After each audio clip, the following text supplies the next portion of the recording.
We got Jesse Ventura coming in today, who believes that, the government took down the Twin Towers, we're learning? Yeah, apparently he's of that mindset that it was a controlled explosion, blah, blah, blah. We'll have to see what his side is. Well, we don't have to study for our Jesse Ventura interview today.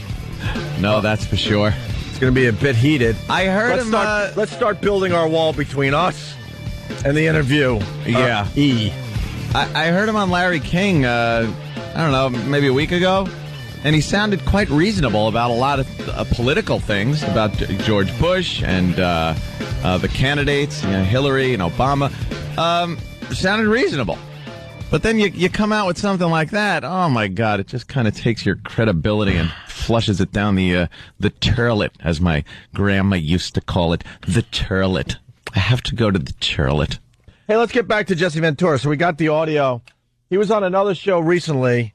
Did he have his feather boa on at the time? He's looking kind of ragged. Well, look at the. Yeah, I saw. Why would that screen be on? He's looking like Scorch. I don't know what's going on with him. He's growing one of these really long goatees. I think this is a current picture. And then he's putting rubber bands in it. This goatee I'm looking at has got to be about a foot, close to a foot. You know what he looks like? He looks like James Taylor's evil twin. That's who he's looking like these days. He looks like he knows some karate. Yeah. So this is Jesse Ventura on the Alex Jones show last week. First and foremost, I think, is the fact that, okay, in New York City and Manhattan, 2 planes struck 2 buildings. We'll all be in agreement on that, I think.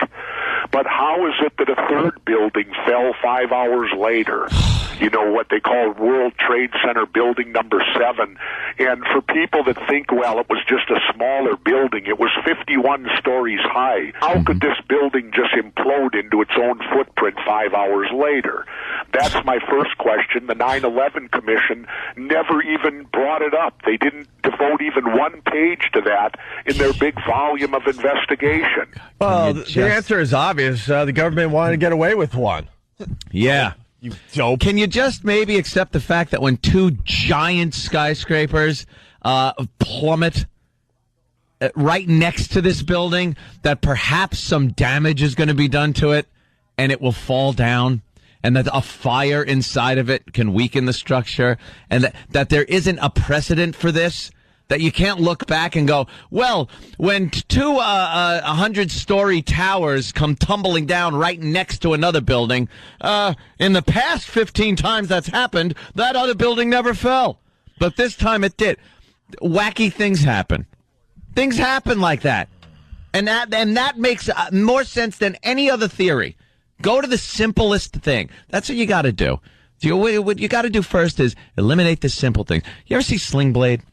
Oh, yeah. You ever see when the guy's trying to fix the little lawnmower? Sure. And stupid Sling Blade there goes over and goes, it's out of gas. Sometimes the simple answer is the answer. Exactly. Sometimes the obvious answer is just... It's just it. People don't want to accept it. They don't want to believe it. They want this big conspiracy. They need it in order to just survive in this country. They need some kind of conspiracy. But no, you know what? Buildings fell down. There's a lot of crap flying all over the place. Some things hit other things, and the building fell down hours later. And why would the government need to knock down another building in that circumstance? Yeah. What would be the reasoning of that? At that point, you got the 2 World Trade Center towers coming down. Let's really freak people out and get rid of this one no one really knows about. Yeah, exactly. Number 2. How could those buildings fall at the speed of gravity? Oh. If you put a stopwatch on them, both of those World Trade Center buildings were on the ground in 10 seconds. Were they? How can that be? If you took a billiard ball and dropped it from the height of the World Trade Center in a vacuum, it would hit the ground in 9.3 seconds. So I guess we were able to push the building down faster. I guess so, yeah. What is he getting at? I don't know, because wouldn't it just fall at that speed anyway? It was the hand of God just pushing down the building as fast as he could. Whether it just falls down because planes hit it, or it is a controlled demolition, how would it fall faster than it could possibly fall? It would fall the same way. You dummy. I don't. This guy really is coming on our show today? Oh, my. There is a mathematical formula, which I don't know what it's like, so-and-so's theorem, right? Which explains, it's got something Dr. Kaku? He would know, of course. Of course he would. It's got something to do with the rate of why. Somebody did explain it because they heard someone doing an explanation, and they're like, yeah, but you don't understand math because you don't know so-and-so's theorem, and they explained exactly what the propulsion was, and it made sense. And then they cry and go, shut up! Gatekeeper. Yeah, we are the gatekeeper. The Illuminati. I used to like this Jesse Ventura, too. He was pretty outrageous as a politician. Let's give him a chance to explain himself, though. Yeah, well... explain himself. I mean, and if you took that same billiard ball and dropped it 10 stories at a time... on your head. ...merely stopped it and started it, it would take 30 seconds. If you dropped it every floor of the World Trade Center to the ground, simply stopping and starting it on gravity, it would take over 100 seconds to reach the ground. Amazing. This idiot doesn't even, confront him with that dumb theory? First of all, why would you do that to a billiard ball? Exactly. And who Amazing. Who thinks the building is taking 100 seconds to fall? I know it would take. The building's falling. People are having lunch and then walking out of it. It's like, we're on the first floor. We got plenty of time. He's getting his knowledge from cartoons because that's how buildings and cartoons fall. Yeah. So what is he saying? That every floor had to have dynamite in it? Yeah, I guess. Oh, I don't know what he's saying. God. I don't know what he's saying. And yet they're telling us that, and I could go on now after studying it. The planes hit the building. Okay, jet fuel is 4/5 kerosene, which is not a hot burning fuel. And they want us to believe that it melted these steel-structured girders and caused these buildings to pancake collapse to the ground. All it took. I was on the site within 2 weeks after it happened, and I saw none of these pancakes. Wouldn't they all be piled up in a huge mass on the ground? And yet everything was blown into dust. I'm starving. Earl, we got any pancakes back there? He's insane. He's insane. You know how much paper was in those buildings? Have you ever started a fire? You could get a fire burning pretty hot. And fooling around with a fireplace. The whole melting of the metal thing is also another fallacy. The metal doesn't have to melt. It just had to be weakened enough. It had to be soft enough. Metal doesn't go from this solid to liquid form instantly. When you heat metal up, as everyone knows, heat, the molecules move faster, the substance gets softer, weaker. That's what happened. It didn't take it to be dripping molten metal. It just took it to be a little weaker, and that's all it took. The structure was damaged, the beams weakened, the building came down. Simple as that, gatekeeper. You know, and when you look at it from that aspect, none of it makes any sense. If you apply common sense again to it, what you're saying? It does not make any sense. Never before in the annals of history has a fire caused a steel-structured building to fall to the ground. Here it is. No, I can't. Never in the annals of history has a fire caused a steel building to fall down. I can't wait to ask him. Then how was this accomplished? Yeah.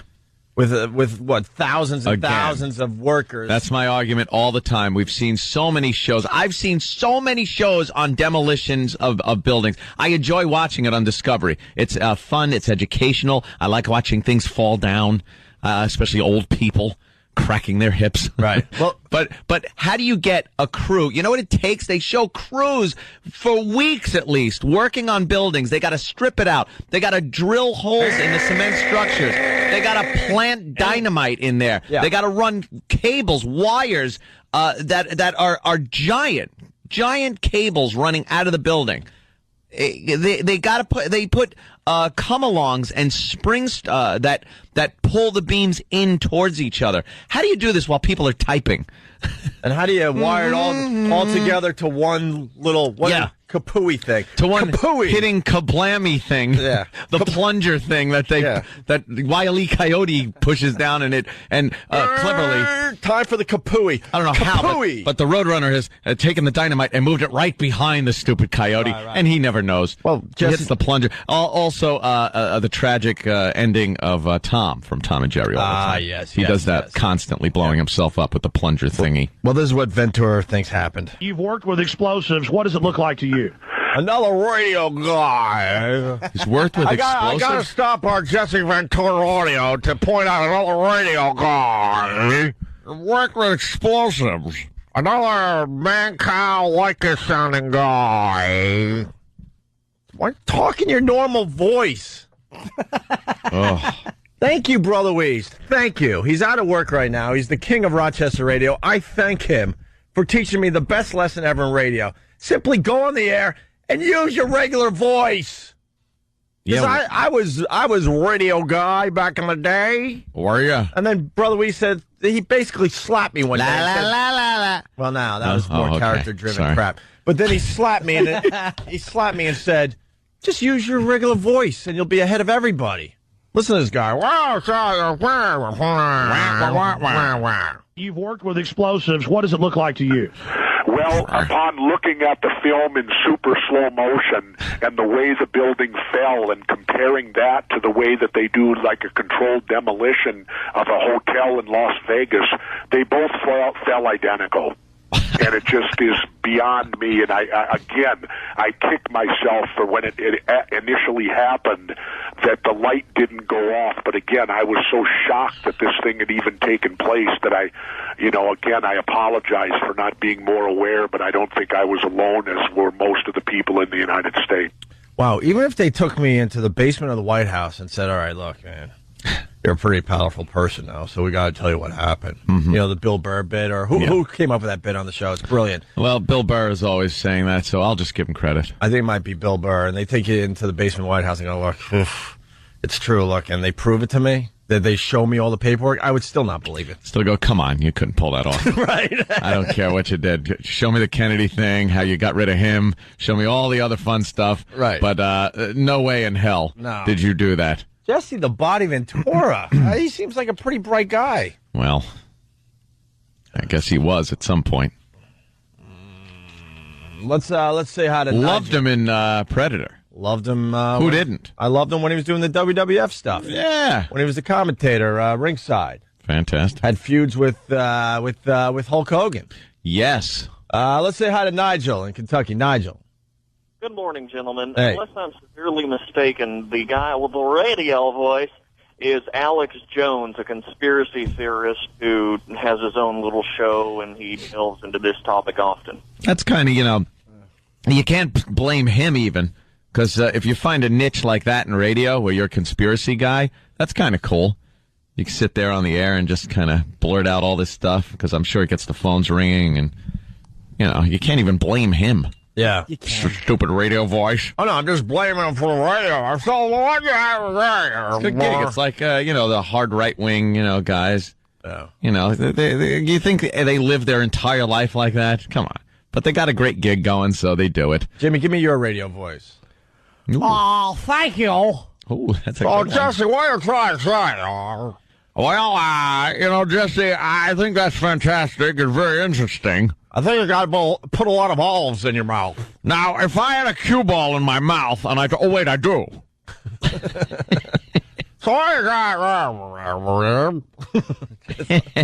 Why do you think the government would do that? Ooh, that's good, Jimmy. Thank you. Yeah, I like that. I see enough of these hacks when I'm on the road. Do you?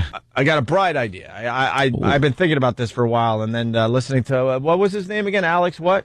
Alex Jones interviewing Jesse Ventura. Yeah, with his radio voice. Radio voice. Here on the Opie and Anthony Show, we pride ourselves in talking with our regular voices. That's right, Opie. Regular voices with all the stuttering. That's how I'm talking today. Oh, how are you talking, Jimmy? Talking like that. And I'm going to talk like this. These are our radio voices. Hey, how you doing? Oh, no, I think they're going to use their radio voices today. Bit over. You think they're going to do it all morning? I don't know. I'll have to listen to after the break to find out. Okay, I'll listen too. Oh, God. I'm thinking the Radio Voice Hall of Fame bit. Ooh. E-Rock, you think you can handle that one? The Radio Hall of Fame voice? You know, if it was March, we could do a bracket game on that. Well, Radio Voice, guys. We're thinking of doing April Craziness. We got April Craziness going. Yeah, it's already halfway through April, but... Oh, yeah, we're going to start that, I don't know, next week, halfway through April. I think it's going to go into Mayhem. I like May. We call it Mayhem. Radio Voice Hall of Fame. Who would you put on that voice on that list? There's a lot of guys that sound exactly the same. You got Mancow, Bubba the Love Sponge, Lycus, and this Alex Jones. They all have pretty much the same voice. Mm-hmm. The same voice on the radio. Who else would you put on that list, E-Rock? E-Rock. We need examples of all these guys. And you know what we can play? We could play Guess the Radio Voice. Guess the Radio Douche. It would be very tough to do because they really do sound alike. Yeah. Who else you got, E-Rock? All right, you're not ready. Just get E-Rock's why don't you just tell them to go to commercials then, E-Rock? Go. We got to get right back into this. It's the Opie and Anthony Show. Robert Kelly hanging with us today. His CD, Just a Tip, is out there and available for purchase. Yeah. And we also want to welcome Jesse Ventura to the Opie and Anthony Show. Hey, Jesse, how are you, sir? Good. Opie, how are you doing today? Anthony, I'm doing very well. Great. Thank you. although I'm on West Coast time, so Are you? This is very early in the morning for me. Oh, yeah. It's very early if you're on East Coast time, too. Okay. We haven't gotten used to this whatsoever. The book's called Don't Start the Revolution Without Me, in bookstores now. So you on Larry King? And a lot of you make a lot of sense in a lot of stuff. I like your politics. I like your dislike of a lot of the politics that's going on right now. Yeah, very much so. That's one of the reasons I wrote the book. And, it was very interesting because I had 2 New York Times bestsellers prior to this book. And so I didn't care about making money on this book. I didn't take a pittance for front money compared to before I got these big chunks of change to write the 2 previous books. But we took this when Dick Russell and we both lived down in the Baja, deep down in the Baja in Mexico, and we would meet once a week to work on the book. So we completed it all down there and brought it back here. I was turned down by 24 publishers. Why is that? Why? And I don't know. I mean, I have 2 New York Times bestsellers, so you'd think I'd have some credibility. Sure. You can't answer why. They just turn you down. And so we finally found Skyhorse, which is a relatively new publishing company. But the good thing is they're affiliated with Norton Distribution, which is huge. Oh, Jimmy's Jimmy, wow. out of your condo. But I mean, and that's the key. Once you're published, then you got to make sure you're with the right distributor so they can get the book out. Get the book out there, yeah. And they're doing a great job right now, and we'll see what happens. Speaking of Larry King, I was stunned that night when he asked the question, "Should Jesse Ventura be running for president?" Mm-hmm.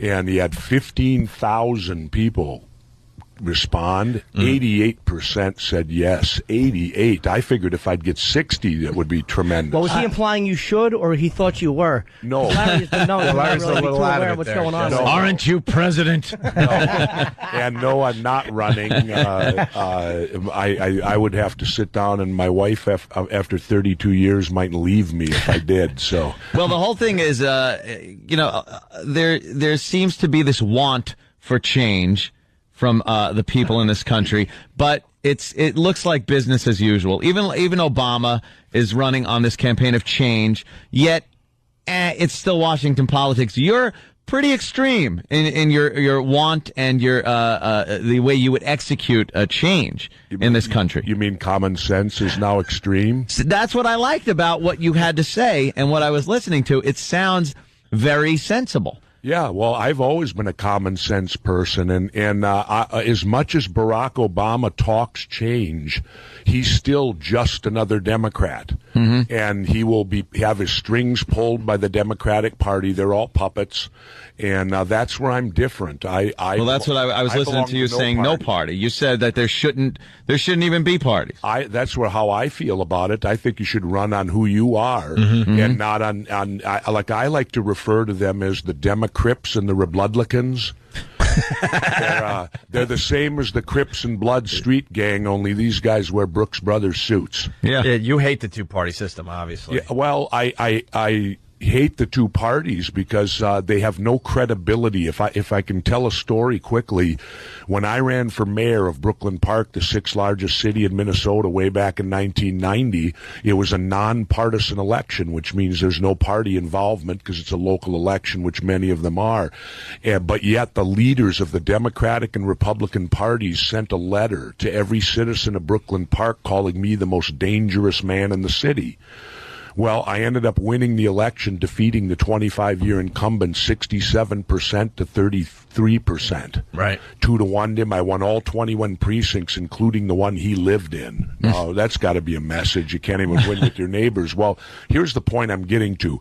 After I won that election, 2 weeks later, these two parties then came courting me independently to join them. Mm-hmm. And I said to them, but why would you want the most dangerous man in the city? You know, a month ago, you wrote letters to the people of Brooklyn Park, and now because I won, I'm now an important person who should be part of your party. You don't even care what I stand for. And that showed me clearly they have no credibility whatsoever. Yeah, that's part of the Washington politics where they'll beat the crap out of each other. Yeah. Well, I'm talking about now with Obama and Hillary especially. Yeah. They will beat the crap out of each other until one of them becomes the candidate, and then the other one's going to hop on board and talk about how great they are. And where is the credibility? It's just none. Yeah. With them, they have no credibility, these two parties. It's whether you can win and deliver a victory for them, right? And then will you stay in line with them?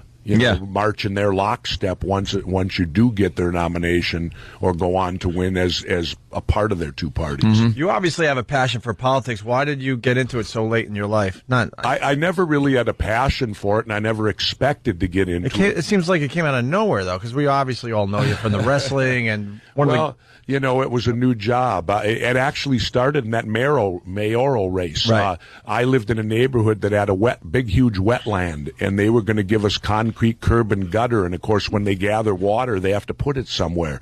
Well, we were right next to the Mississippi River, and it was illegal for them to put this water into the Mississippi River, so they were going to all pump it into this wetland. And 400 of us in our neighborhood signed a petition to City Hall and took it up there saying that was unacceptable. Well, we were voted down 7-0.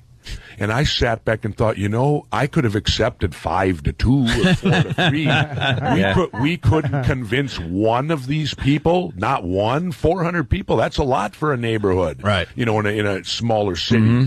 And so it was at that point I started paying attention to politics. And one day I was up there in an argument with them, and I was at the podium, because in city council meetings, they're the grunts. They got to look the people right in the eye. That's why as a mayor, I know what it's like to be on the grunt level of politics.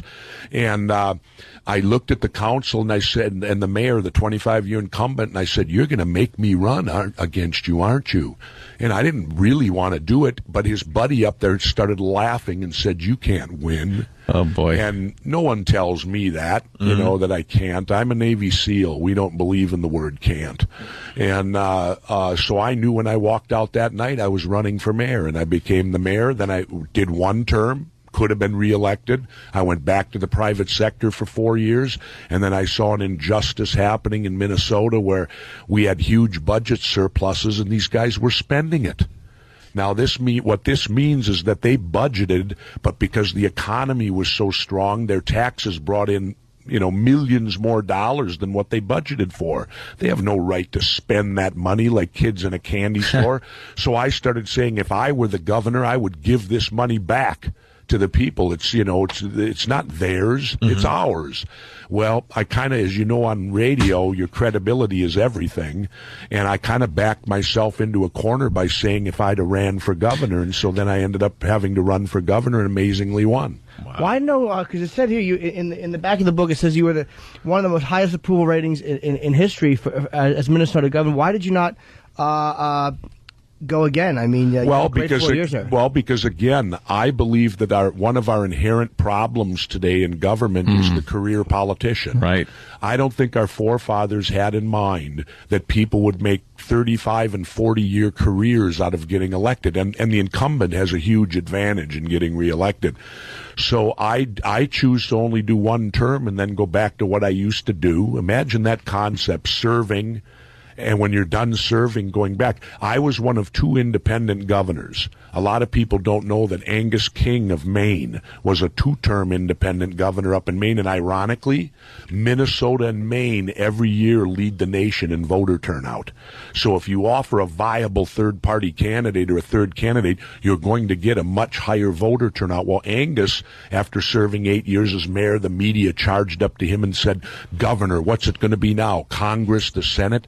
Angus looked at him and said, "No, I'm going home."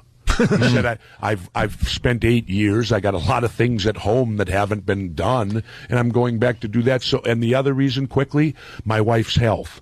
I didn't go public with this, but my wife contracted Epstein-Barr mono the moment I won governor, and it evolved into this chronic fatigue syndrome, and she paid hell for it. And I will say this, she means way more to me than holding any public office does. And so we've now been living in the Baja. Her health is completely back now. So, maybe I'm back now. But rest assured, if her health goes awry again, I've been married to her for 32 years, and she's the mother of my children. That's far more important to me than holding a political office, although I would say there are probably a few politicians that couldn't make that statement. By the way, I'm a statesman, not a politician. Statesmen come and serve and go back to what they used to do. Yeah. Politicians make it careers. Well, that's why you barely get any change. It's business as usual. It's the same people in there doing the same thing. There's no new ideas coming in because there's no new people with fresh new ideas. It really is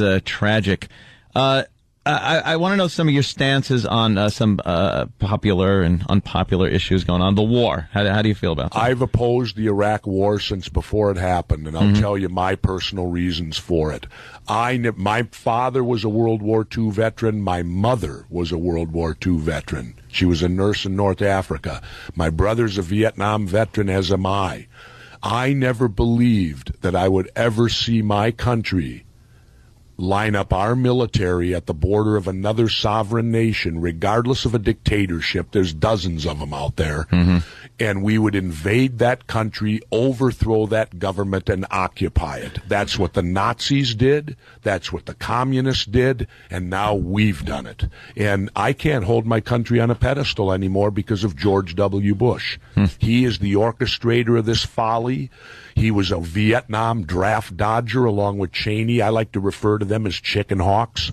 They were chicken when it was their time to go fight, and now they're hawks. And his National Guard service, if I would have served in the manner that he did, not showing up for duty station, allowing your flight physical to lapse by not showing up for it and losing your flight status of being a pilot, and all the things that he did, he dishonors my honorable discharge, because I do not believe I would have gotten an honorable discharge if I would have served in the manner that he did. He deserved only a general discharge, not an honorable one. When he took off and went to Harvard Business School, he was supposed to report to the National Guard unit up in Boston. He never did. That's an unauthorized absence.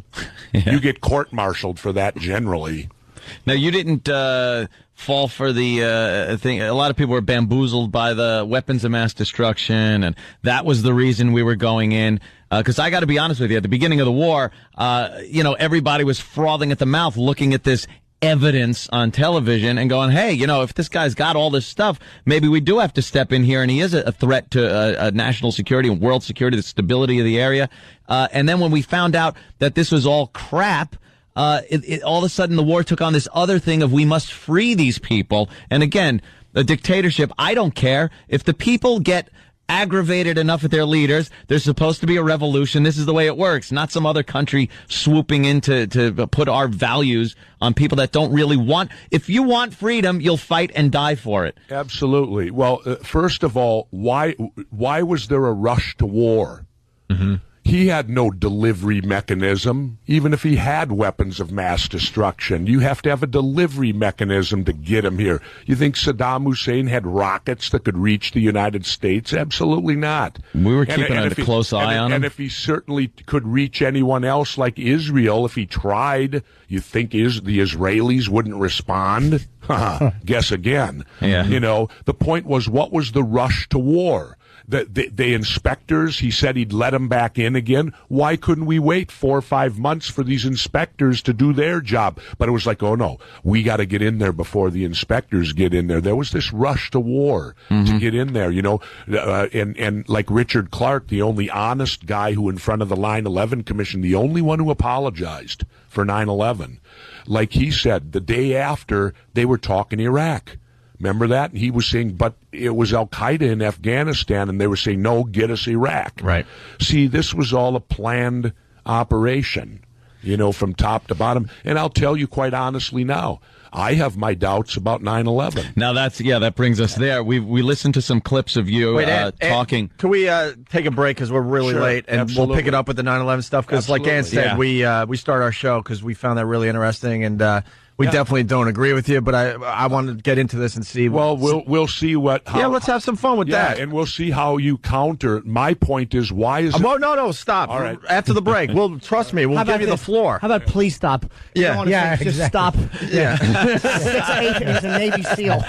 If you'd like to stop, we'd appreciate it. Just a good, stop. Go ahead. Stay seated. It's a good place. I understand. I understand. You got to go. No, you got to go to the break. Put the show on. Go ahead. All right. The book is called Don't Start the Revolution Without Me. It's Jesse Ventura. When we come back, we're going to talk about 9/11 big time. So stay there. Opie and Anthony. Got to get right back into this. The Opie and Anthony Show. We got Jesse Ventura in studio. Very interesting guest, by the way. Oh, he's great. The book is Don't Start the Revolution Without Me. It's in bookstores and on Amazon.com right now as we speak. And a couple of quick signings if you want to meet Jesse and get your book signed. Today's the 8th. I believe the 10th. He's going to be in New Jersey at Bookends Bookstore. It's a great independent bookstore in Ridgewood, New Jersey. It's really close to New York. And then April 11th, he will be at the Barnes & Noble on Route 3 in Clifton, also fairly accessible from New York City. That's at 7:30 p.m. on April 11th, and the Bookends in Jersey, 6:30 on the 10th. No book signings in New York City? Don't ask me. That's a little weird. That's beyond me. You got to talk to the publishers and all that stuff. I just go where I'm told. I think they're scared of you. They're scared of Jesse Ventura. He said none were available. Like a lot of the bookstores were saying nothing was available, so maybe they're feeling that this is they're scared. Problem. I don't know. They don't want to touch this project for some reason, which makes me want to read this book even more. Yeah, well, so the 9/11 thing. Where do we start with this? Well, first of all, let's start with the fact that why our president would stonewall any investigation for 2 years. Mm-hmm. Why would you do that? I was an elected official. If something like that would have happened on my watch, I would welcome the investigation immediately so that we could learn from it and hopefully be able to stop it from ever happening again. Why would our president, the only reason he finally agreed to it was the fact that the survivors of it, the relatives, put so much political pressure that they had to finally succumb to the pressure. So why would he do that? I think there was this feeling of, we must protect national security. There are secrets that need to be kept. I'm not saying it's right or wrong, but anytime you have a big event, there seems to be... Or anytime they want to cover up something, they throw it into national security, which means we're not allowed to see it. That too. But now the problem I have with this 9/11 conspiracy... Wait. And let me lead for a moment on this. Why is it that... You're bigger. You're an ex-Navy SEAL. Go ahead. Okay. Well, no. Why is it that if you simply bring it up and you have questions, you're immediately attacked? Your credibility, not you guys. Not you guys. Your credibility's attacked. They attack you and call you a conspiracy theorist.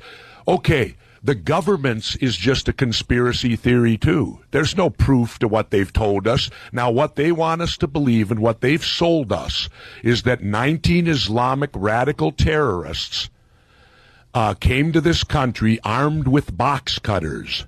And they defeated our multi-billion-dollar air defense system, all while taking orders from a bearded guy in a cave in Afghanistan.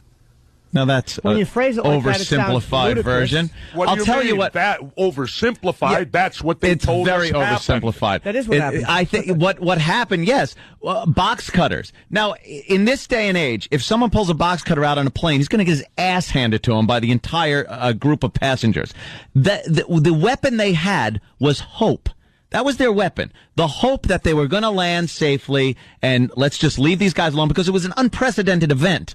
That's why people didn't take action. That's why just a few Islamics with box cutters were able to fly these planes into buildings. Why can't that be accepted as we were hated? We still are around the world. All right. And these people decided. Okay. All right. Now, okay. Wait, all Jesse, right. before you now, answer, one thing he forgot. What? And they had this from phone calls.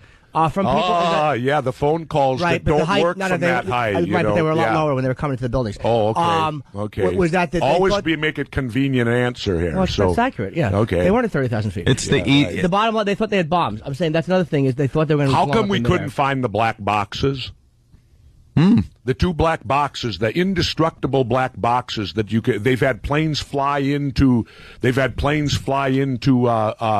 Mountains, and they find the black boxes. Yet the two that hit the trade centers, those convenient black boxes, could never be located. Did they also wait find a minute. computer monitors or any of that stuff? Wait. In the wreckage?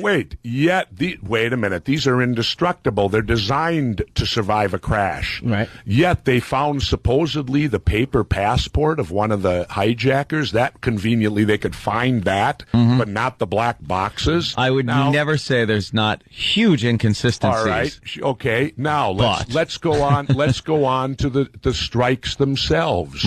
Explain to me how these buildings could fall at the rate of gravity.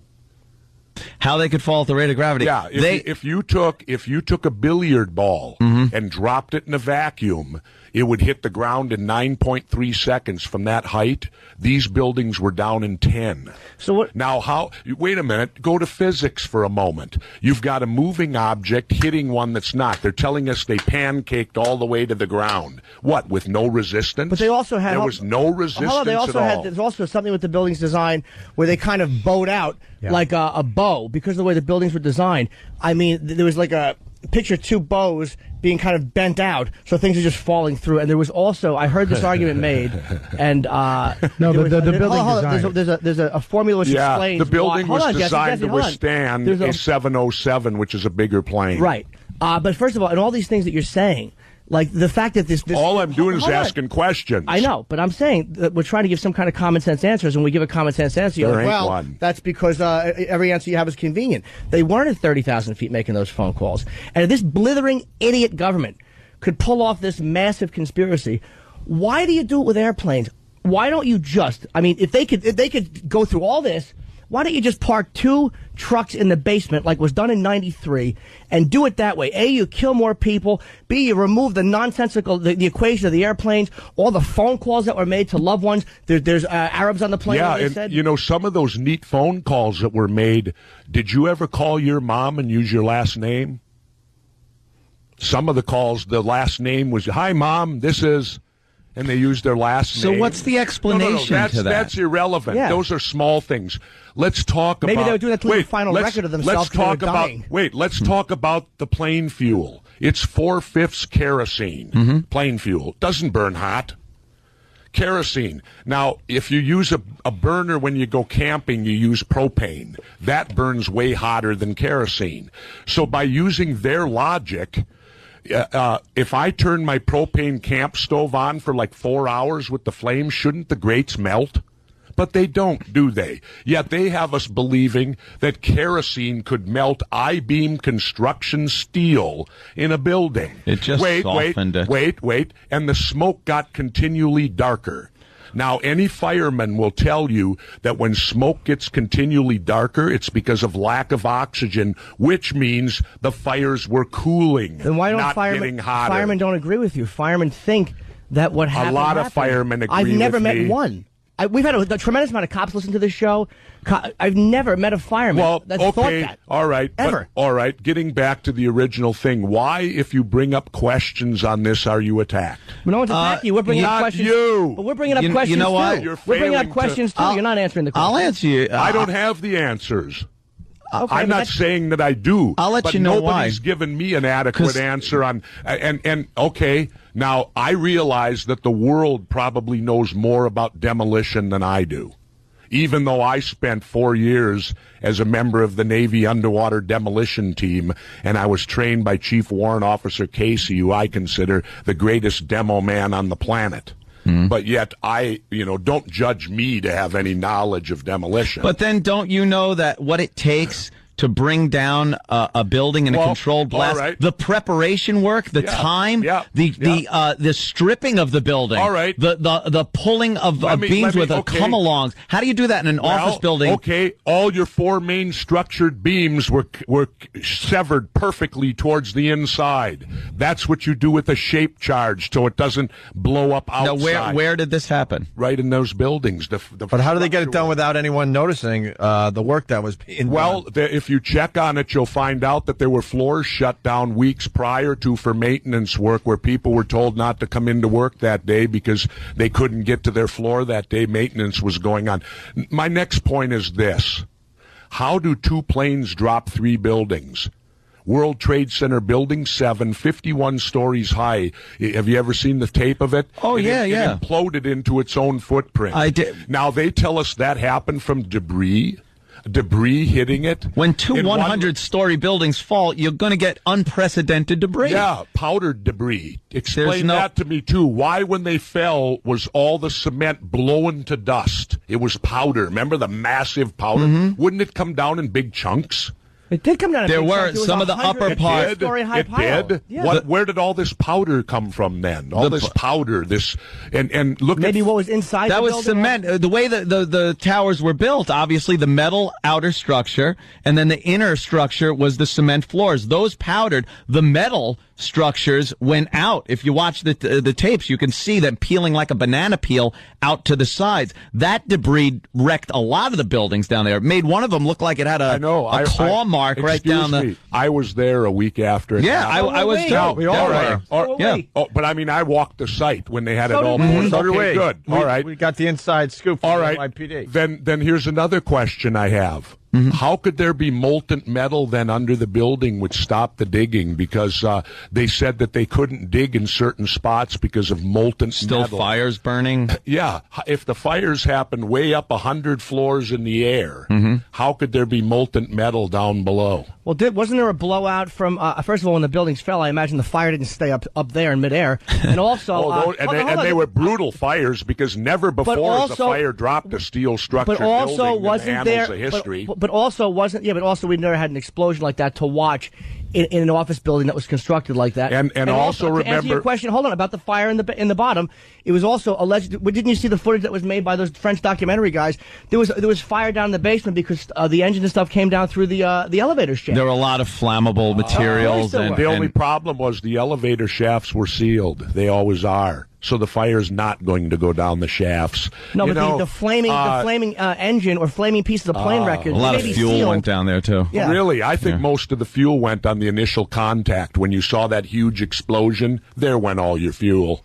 What have you said? You know, you're getting like Hollywood. You never run out of bullets. No, it's in Hollywood, when you have a gunfight, isn't it neat how they never run out of bullets? Where in reality, you got to carry it all yourself. But Jesse, what about the path of least resistance? What about looking at this as an objective person and saying there were extremists that despise us as a country?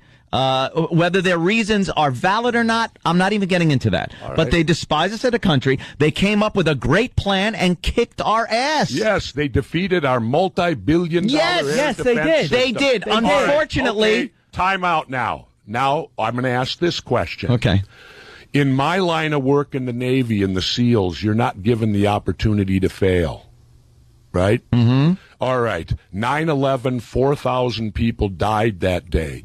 If you recall a few months ago, do you remember when they moved those nuclear warheads from North Dakota down to like Louisiana, whatever it was, and they violated a bunch of security stuff? Well, I read 2 weeks later, 70 people lost their jobs over that.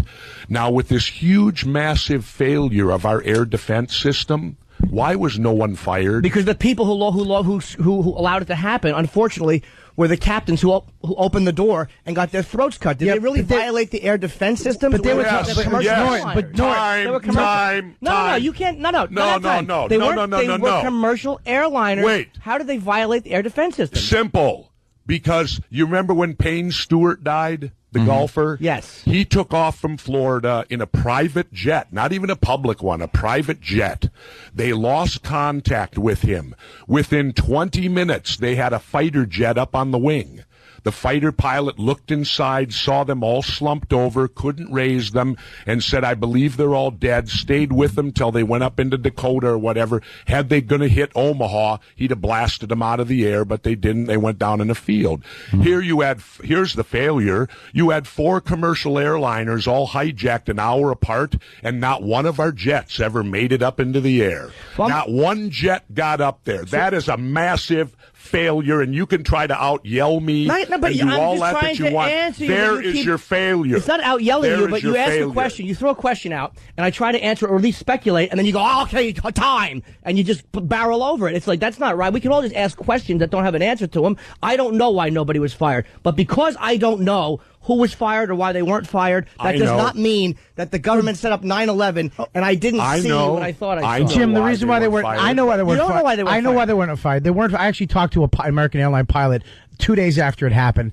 and it was protocol. They had to negotiate with terrorists. Anybody who was going to take over the plane, they had to go out and talk to them and try to negotiate to get the plane down and keep everybody safe. That's what they were supposed to do.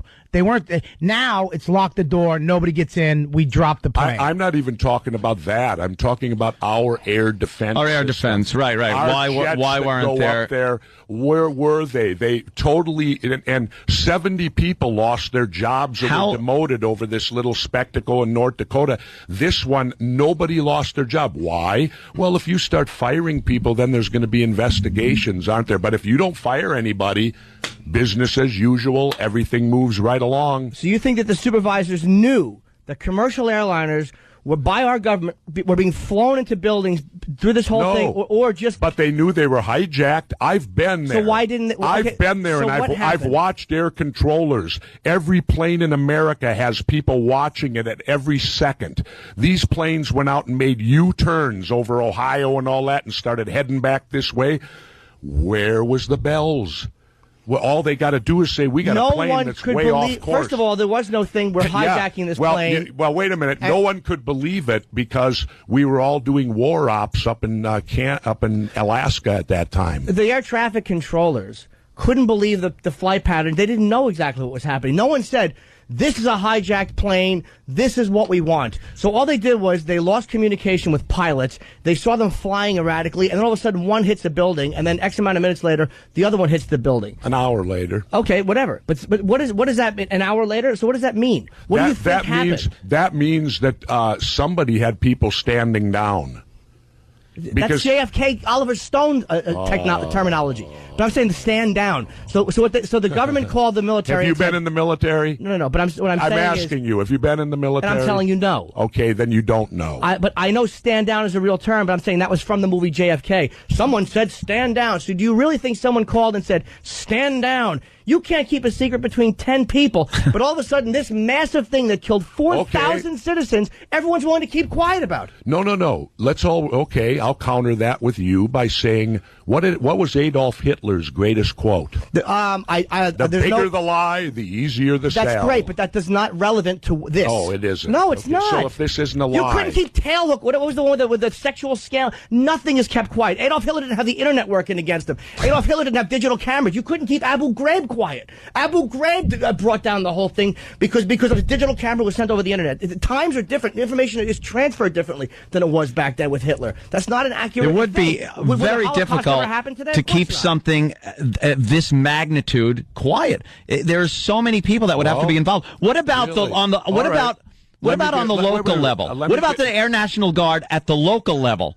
That it doesn't go all the way up to the top. Yes, it does. The conspirators. No, yes, that it do does. that, and they'd yes, say, it does. don't follow these planes, or don't even don't even take off. Okay, let's say you guys are correct and it's all real. Still, somebody should have been fired. Okay, I'm not going to argue that. Maybe you're right. If what you're telling me is all real, someone should have still lost their job. Do you think... Because our multi-billion-dollar air defense system failed miserably. Do you think it's reasonable to assume people weren't fired because the focus, and I'm not saying this is right either, but this is a little more acceptable to me, that the focus wasn't to be put on people that effed up here in this country, but the focus was to be put on the Islamic militant fanatics that did this to us. Yeah. Instead, why sit around and start firing and blaming people for our lack of security when the focal point is the hatred that these people had for us? And you know what? I remember back, and how old are you? 44. Okay, you're a little light, but I remember back when I was trying to get laid by younger women here. When I was a young teenager, and they told me Lyndon Johnson got on television and said our boys are floating in the water.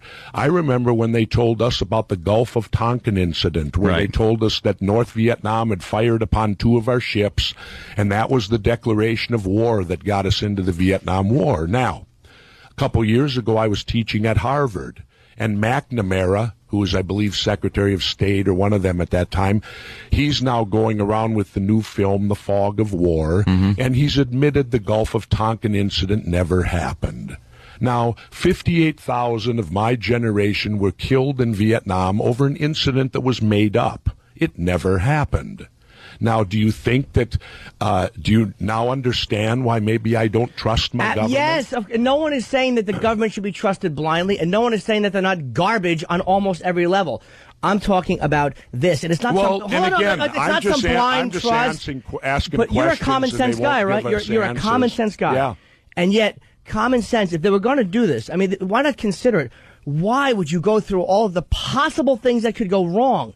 If you can get people out of their offices and do all this and plant these, why wouldn't you just go through the basement and do it properly and kill a tremendous amount more people? And then it's just a little bit easier. Why go through all of the nonsense and the voice mechanisms that cover people calling their relatives and all of the possible ways for a snafu to occur, as opposed to 2 massively loaded, properly wired trucks in each basement? You take one building down, you take the other building down, they fall completely into New York City, you kill a lot more people, and there's no planes to deal with. There's no air defense to deal with. I mean, as a common sense guy, and if you're that, and by the way, if the government is that effective at doing all this stuff, how could they not? They left Colin Powell swinging in the wind, looking like a moron, saying there's uranium. I mean, how would they allow such an obvious one to go on? I don't know. All I can say is that, and I have no background that you guys have, certainly, as a Navy SEAL. No, that's not about that. That's not a valid thing. Wait a minute. No, he is a SEAL. I'm not saying that. Let me finish. Do you remember Iran-Contra? No, I was too busy just being a dummy who ran around not knowing anything about the military. What is that? Was that a good thing? Did our government do good? That actually no. Iran-Contra. Well, is that a guy's name? Is he a movie star? Well, hey, you're a comedy too. But yes, if you'll let me finish. But I know you're a Navy SEAL. I'm answering your question. But you're not. You're saying I'm not a Navy SEAL. What's that got to do with it? You're pointing out that I'm not Navy SEAL. I know that. I'm not talking to you. You know Iran-Contra? Yes. All right. No, he doesn't. You're telling me that everybody knows, right? Well, I had a good friend of mine that I served with in the SEAL team who came back as an officer. He ended up on SEAL Team 6 with Dick Marcinko, the anti-terrorist SEAL unit, right? Mm-hmm. He was sitting at home watching television when Iran-Contra broke, and he perked up and said, wow, I was part of that. See, everything is compartmentalized in the government. A doesn't know what B's always doing because you're given an order, and you're given an order, okay, you're going to take this from point A to point B. That's all you know. You know what? You don't know the big picture. Okay. You're just operational, at operational level, doing things that you're made to do. And I understand. I'm just saying that this gentleman was a member of SEAL Team 6.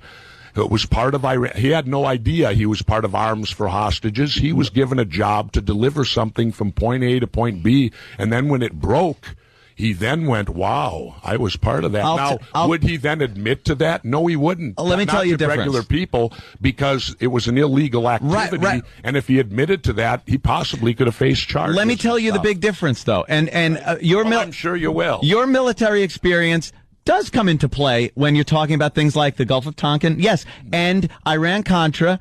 Absolutely. I'll agree with that. But those two incidents also were completely military.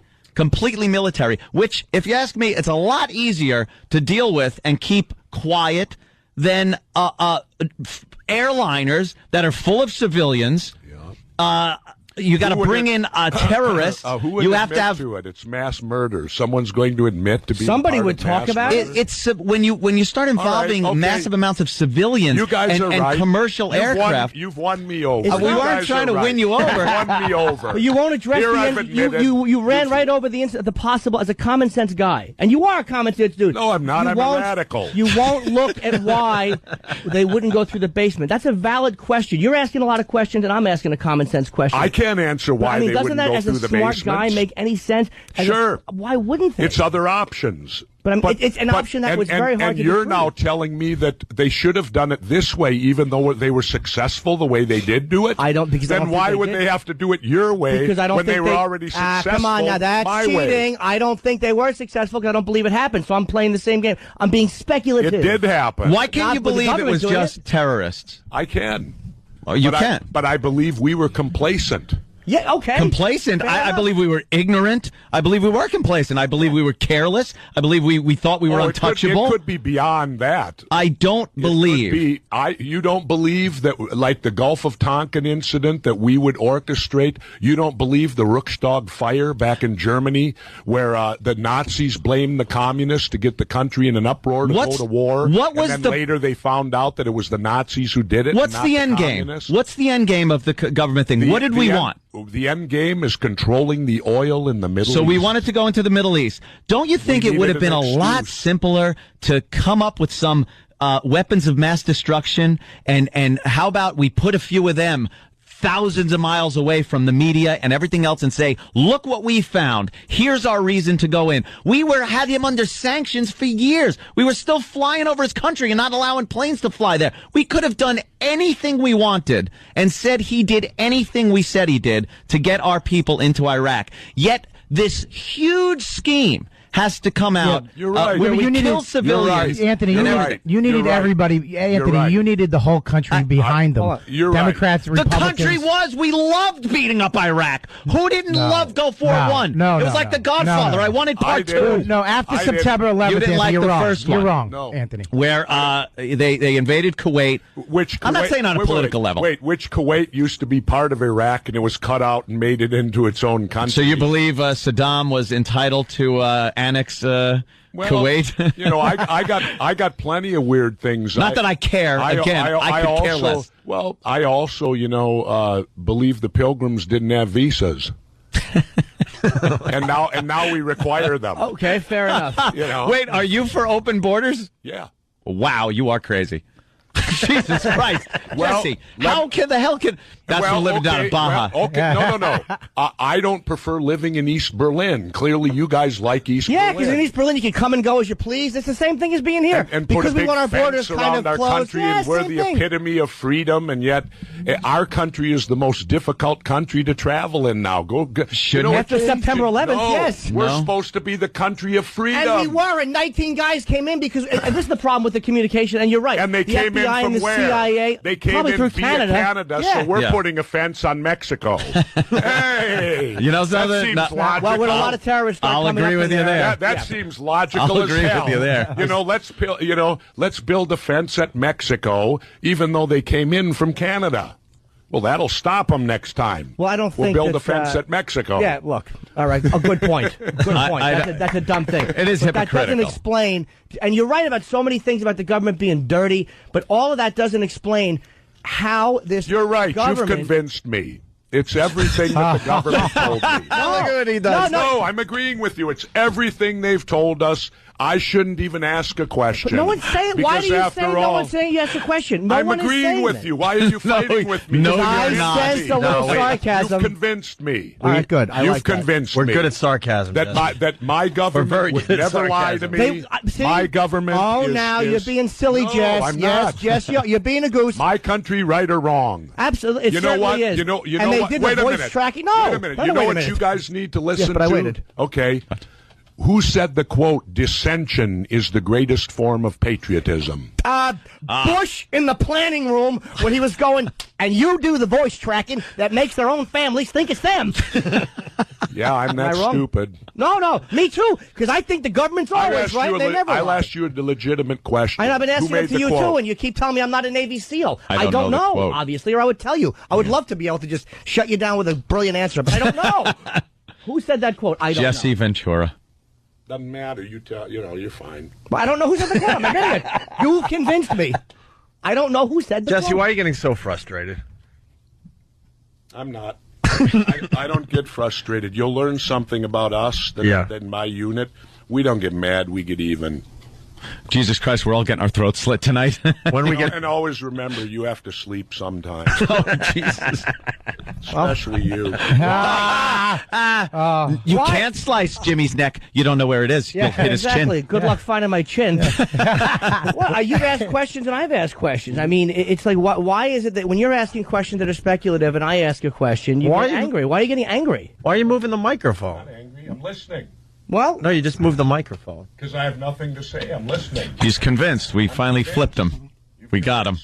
I don't think I've convinced you, but I do think there are some valid points that you're thinking of. I'm sure you're not convinced. No, you've convinced me. me. But no one is saying the government's always honest. No one yes, is they are. No. My country, right or wrong? No, not black or white here. We're not talking. No, there's a gray area, but I think you're way over to one side of this gray area now, and we're on the other side. I think we can agree that our government has been dishonest in the past. Absolutely. It's been proven.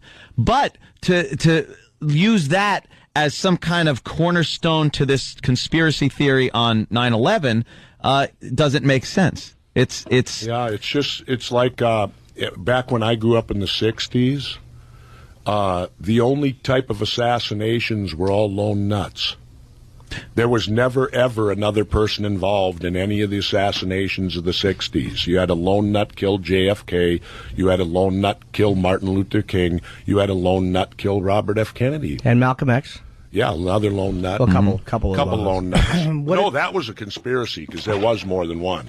The others were simply single, all of them single. What about the lone nut that tried to kill Gerald Ford, Squeaky Fromm? What about the lone nut that tried to kill Reagan? Wait. There were two. Sandra Good was with her, so that was more than one. She had the gun. That was more than one. All right, Hinckley. What about Hinckley? Yeah, there's never been what about Caesar? You're going back a little bit. What did Castro say to you about JFK? Caesar? What did Castro say to you about JFK? Castro told me that it was an inside job. He said that Oswald could not make the shots. He said that the Russians did not want Kennedy dead at that time because he was very close to them. And in fact, their quote to him about Kennedy was, "You can talk to this man." Mm-hmm. He said he didn't do it because he said, "Do I look suicidal?" He said, "I love my country very much, and if I would have did it, my country would have been wiped off the face of the earth." He also told me that at the time that it happened, that Kennedy had sent a writer from Paris named Jean Daniel to meet with Castro, and Daniel was setting up a secret meeting between the two of them, and Castro felt very strong that Kennedy may change the policy of the United States towards Cuba. And but this is naturally only Fidel's version of it. And had Kennedy done that, I'm sure there would have been a lot of angry people in this country who still believe that we should have this policy. I find it very interesting that we will trade unlimited with China, who is communist. I agree with this wholeheartedly. And yet Cuba, we don't, but I know the answer. What? Well, the answer is truly very simple. When Castro came in, he threw out all of our corporations. China's welcoming our corporations. So there's your example. If you welcome corporate America will wheel and deal with you all you want. But if you don't welcome corporate America, then you get, boycotted. Yeah, I think China's human rights record is abysmal.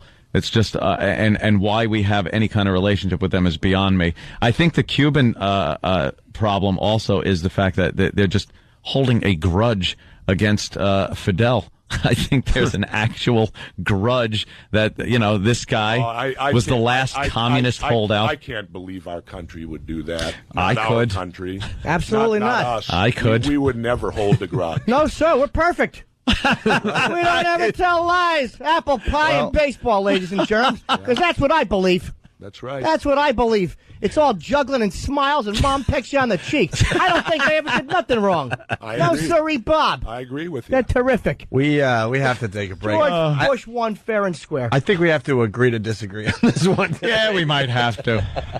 No, you've convinced me. I won't ask we don't think we know sarcasm, sir. I won't ask another question about it. I got it straight right here. Neither will I. I'm fine. That's right. If you're going to ask a question, though, just remember basement. Basement. Why not the basement? That's a good question to ask. And why not? I guess you're an experienced guy that would know that. Not just common sense. Like you said, you use common sense. And I ain't no Navy SEAL, but I have common sense, too. And it does tell that if you're going to go through 500 steps... I can look at you and know you're I'm not a Navy small, SEAL. wimpy guy.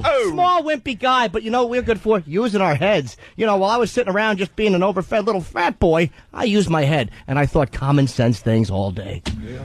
Well, he kind of looks like a seal. If you look at him, Looks like a seal. Stop if you throw a ball, he'll actually bounce it on his nose. All right, listen. The book is Bobby piling on. What are you gonna do? I don't want to get beat up. The book is Don't Start the Revolution Without Me. It leads off where following your life as the governor of Minnesota and his decisions to leave politics after his first term, right? Not really. The book is about. All right. Well, not summarize. I mean, you're somewhat right. I finally talked the first time in 20 minutes. But the actual book is one thing is wrong. I take you on a trip with me from Minneapolis down to the Baja. There you go. Okay. And then along the way, of course, I do we have to talk? Things and whatever, you know. But it just leads me into many political things that I think about on a daily basis that about our country and all that stuff. And you really need to understand, too, guys, that I'm not very patriotic. My mother was a World War II vet. My father was a World War II vet, and my brother and I are Vietnam vets, but we're not a patriot. I think blind patriotism is one of the most dangerous things ever. Absolutely. And I don't agree or believe everything the government throws out at us. But there are certain things that I think can be looked at with common sense and using your own head. And that's where I stand on the whole thing. Jesse, you're a very interesting guy. Love having you on the show. I love when Jimmy gets so impassioned because we don't agree on something. This will bug the crap out of him for weeks, and anything that bothers Jimmy, we love. He's won me over, man. See? With his common sense and his knowledge of everything. And, you won me over too. I mean, look, something happened in 1960, and that's exactly the same thing that happened in 2001. I mean, I can agree with that. Well, remember, history repeats itself quite often. Absolutely. If you ever tried reading. No, I don't read at all. I don't read. Then you'd know. I watch TV, and they tell me what's going on, and I go, well, that's that. There you go. That's what I do. There you go. My God. I don't write neither. I got a crayon. Can I ask you something? Sure can. How many books did you read last winter? Not many. I was writing one. Face! Great. Well, I wrote one and read 16. But it was about me on that time. Good for you. That was about me. Plus, I do 5 hours of radio a day. No time to read. Ball's in your court. You read 16? All right. Well, what kind of books were they? Plus, I don't believe everything I read. So apparently, you believe everything you read. I don't. I watch and make my own I'm glad decisions. you think for me, too. I do. Why not? Yeah, absolutely. I mean, I'm not a Navy SEAL. I can't fight for you, so I might as well think for you. Because that's what short little nobodies do. We just sit around and think all day. I want to see him do that thing where he grabs Jimmy's head and just goes I'd prefer not to see that. Anthony, can you not say that? Hey, Jesse, I just want to let you know. By the way, I was also a bestseller. I'm sure not as high on the list as you were, but I was also a nonfiction bestseller. So that's what I was doing last winter to kind of counteract your implication that I'm an ass who doesn't read. I was doing that. Yeah. You're writing your second ass book that now. does read. Yeah. Well, like I said, I did mine and read 16. All right. Well, you did more. So point Jesse. But you asked me how many I read. But then again, I live where I don't have a TV, so that helped too. Oh, okay. Well, if you did, then maybe we'd have a different argument. Like maybe you'd watch some of the footage over and over and go, "Oh yeah, that's kind of what happened." Well, I wrote a blog Not on having my a TV MySpace. doesn't make you smarter, though. You miss a lot of good shows. The Wire. I recommend it highly. Amazing. All right, we got to go. We got to take a break here. Yeah. Jesse, thanks, man. You are. I'm done. You guys told me I'd have the whole hour. I say you stay.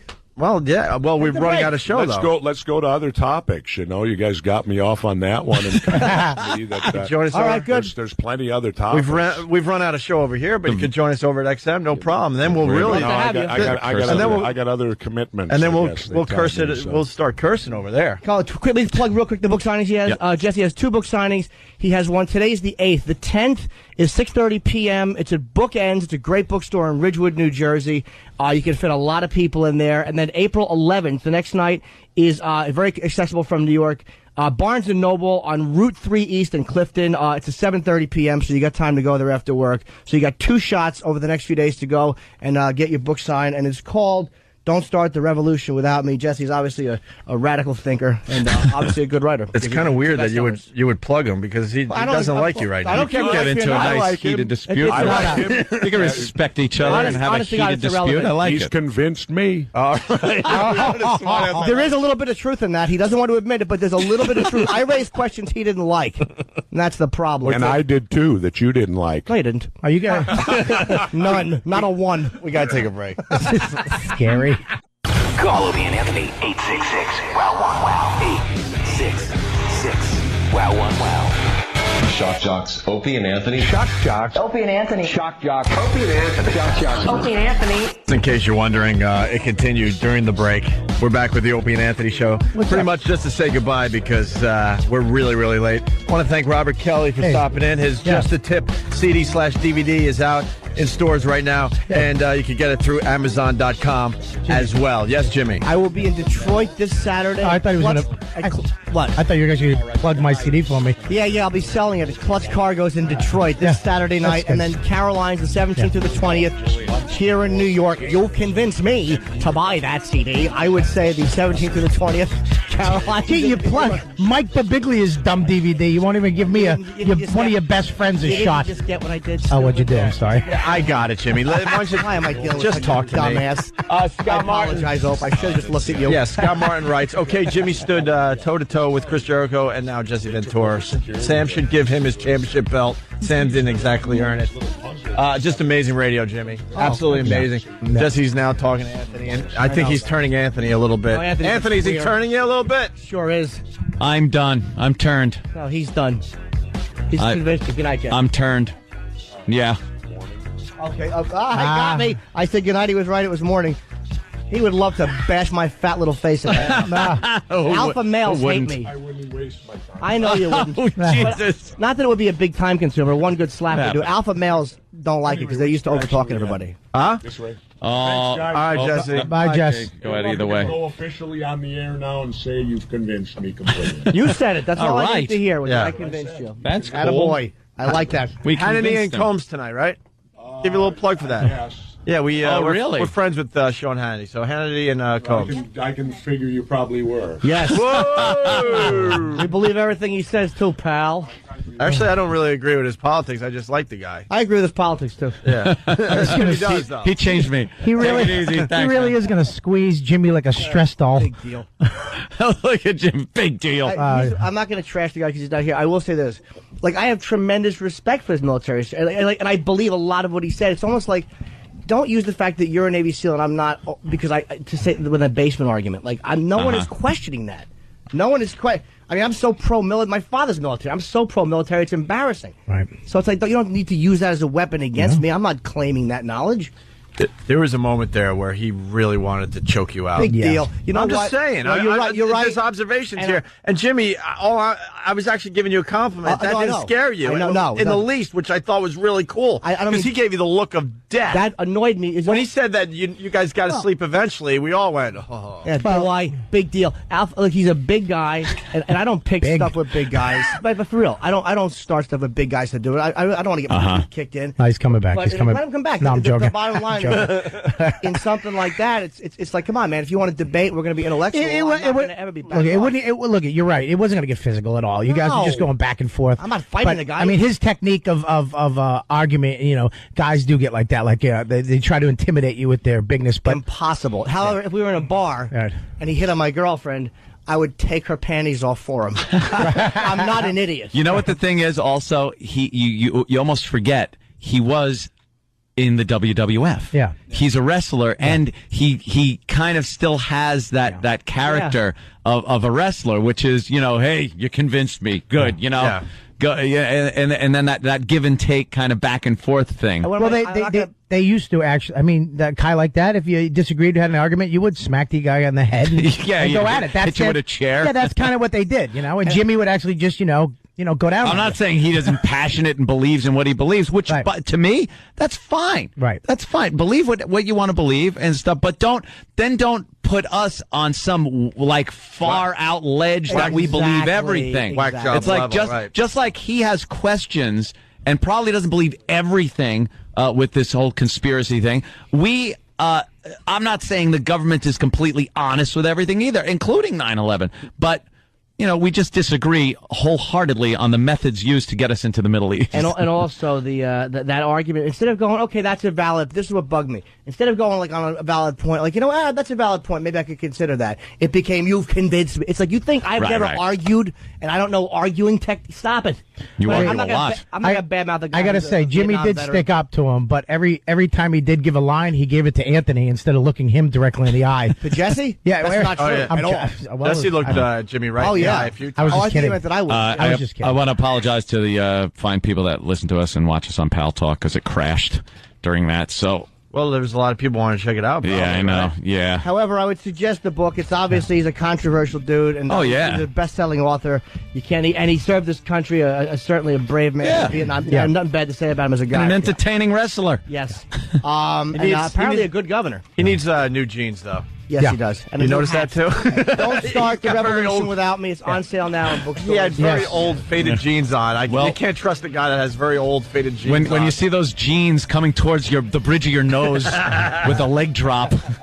And it got pretty exciting in here today. Yes, Bob? I'm going to be in Houston Improv this weekend, and today my CD comes out in stores. Yes. Yeah, we really are pushing Bobby's CD big time. Robert Kelly, Just the Tip. Make sure you go and buy that. You want a lot of people to buy it today. I want them to go buy it because, I want, they think I'm going to sell 200 copies. I'd love to really stick it to Comedy Central. Also comes with a DVD. And look, as much as we tease Bob, he's a good comic, and it's a great package, dude. The cover's cool, all the stuff inside of it. We'll just go out and just get it, man. Help Bobby out because it's worth it. All right, I want to apologize to the affiliates, but when you got radio like that, you can't stop it in the middle because then you're going to lose all the steam of it was so intense. The tension, you're going to lose the argument. It all just goes away if you break in the middle of that. So I'll tell you one thing. So we really messed up all the affiliates because they have to do another commercial break. So I apologize, but I hope it was worth it. We'll see you guys tomorrow. We're off to XM. Bye. I want to start the show by saying this. Actually, yes. Doug B., I agree with you. He's writing us some feedback from work. I do believe that Rick Delgado was right and that Jimmy Norton does wreck the Opie and Anthony show. Wow. Now that's saying something. Jimmy, you were amazing. Oh, thanks, man. Thank you. I'm kind of depressed because I like Jesse Ventura. I still like Jesse Ventura. But I'm just amazed that a guy that is as bright as he is just believes what he believes. I'm just amazed, actually, because when we were preparing for the Jesse Ventura interview, it started being thrown around that the guy believes that we, meaning our government, took down the buildings on 9/11. And we're like, nah, it's got to be like a typo. We're not reading this right. And then we did more research, obviously, and we're like, no, he really believes, the Loose Change documentary and all that other stuff out there. Yeah. I don't trust the government. I don't believe the government tells us everything, tells the truth. Of course not. On anywhere near the everything. But he claims to be asking questions. I'm just asking some questions, but it's like, no, you're not. He doesn't want answers. Vehemently agenda-driven and defending. And a lot of those Vietnam vets don't trust the government, with good reason. But that doesn't mean just because the government is scumbags that they did this. And military operations that he brought up in the past, that the government was involved in deception, that's a lot easier to pull off than so many civilians being involved in 9/11. So many how many people witnessed the Gulf of Tonkin, the ship being sunk? How many people actually witnessed that? How many people witnessed Iran-Contra? Civilians. This was a crime that was witnessed by millions upon millions of people. It's unprecedented. And Jimmy brought up a good point too. With today's technology, everybody has a camera phone, everybody has a video camera. You can't get away with anything without somebody actually getting it on video. Like this big conspiracy is going to be able to be pulled off with all the outlets we have today to share information, pictures, audio. It just doesn't happen like that. In 6.5 years, you would think someone would have come out of the woodwork and said, all right, look, I got to finally talk about one of the what I know. passengers would come out and say, look, they had us hidden. Jesus Christ, I'm getting tired of KFC. That's all they bring us. Aruba stinks. I'm bored. I think you'd get bored of Aruba. Was he saying, this wasn't on the air, that he doesn't even believe that Osama bin Laden is real or something? No, he's like, how do you hide a 6 foot... He was implying he may work for the CIA. Because he did work for the CIA. When the Soviets were in Afghanistan, we had to align ourselves with the resistance. Part of that resistance was Osama bin Laden and the guerrillas that were fighting the Soviets. Same thing with Iraq. We were pretty much aligned with Iraq when they were fighting Iran because we didn't like Iran more than we didn't like Iraq. So that's why we had a put up with fighting a lot of our own weaponry and Soviet weaponry when we went into Iraq. It happens. That's called world fucking politics. Things change. We helped the Taliban fight the Russians. Yeah, of course. Yeah. Listen, more importantly, Jeff from PA has a question. Yes, Jeff. Hey, Jimmy, were you able to get a picture with Jesse Ventura after the interview? No, I did it before. Yeah. He would have taken one after. He took one with me after, and he was annoyed with me. But he was really pissed with you. You guys couldn't. I'm sorry, but you couldn't see, but he actually pushed the microphone away from himself at one point. Yeah, we mentioned that. I'm like, why did you push the... Yeah. Something that has to be said. There are times we have guests that come in, and you get a weird vibe, or you get a weird vibe before they even come to the studio, just knowing that it might not go so well. And one of us will always go, you might want to get your picture before they come in. Yeah, let's do that beforehand. Well, he even did it this time because we asked him to do some liners for us. Read a little, hey, you're listening to Opie and Anthony. Yeah, that boring crap. To Jesse make the Body Ventura. Look like we're bigger than we are. Yeah. And he went after the show, after my interview. Did he do it? I don't know. Did he? I don't know. Anyone know? I don't think he did. Would know. I don't think he did. I don't think he did. I don't think he did either. Yeah. Let's say hi to Kurt and PA. Kurt. Yeah. Hey, how you doing? Hey, Kurt. I already think you're a comic genius, but man, I have so much respect for you the way you handle this guy. Oh, thank you. This guy was a fucking governor. How did he handle himself in meetings? Did he take his ball home and go home like that? Yeah, it was Minnesota, though. They're, what are you going to do?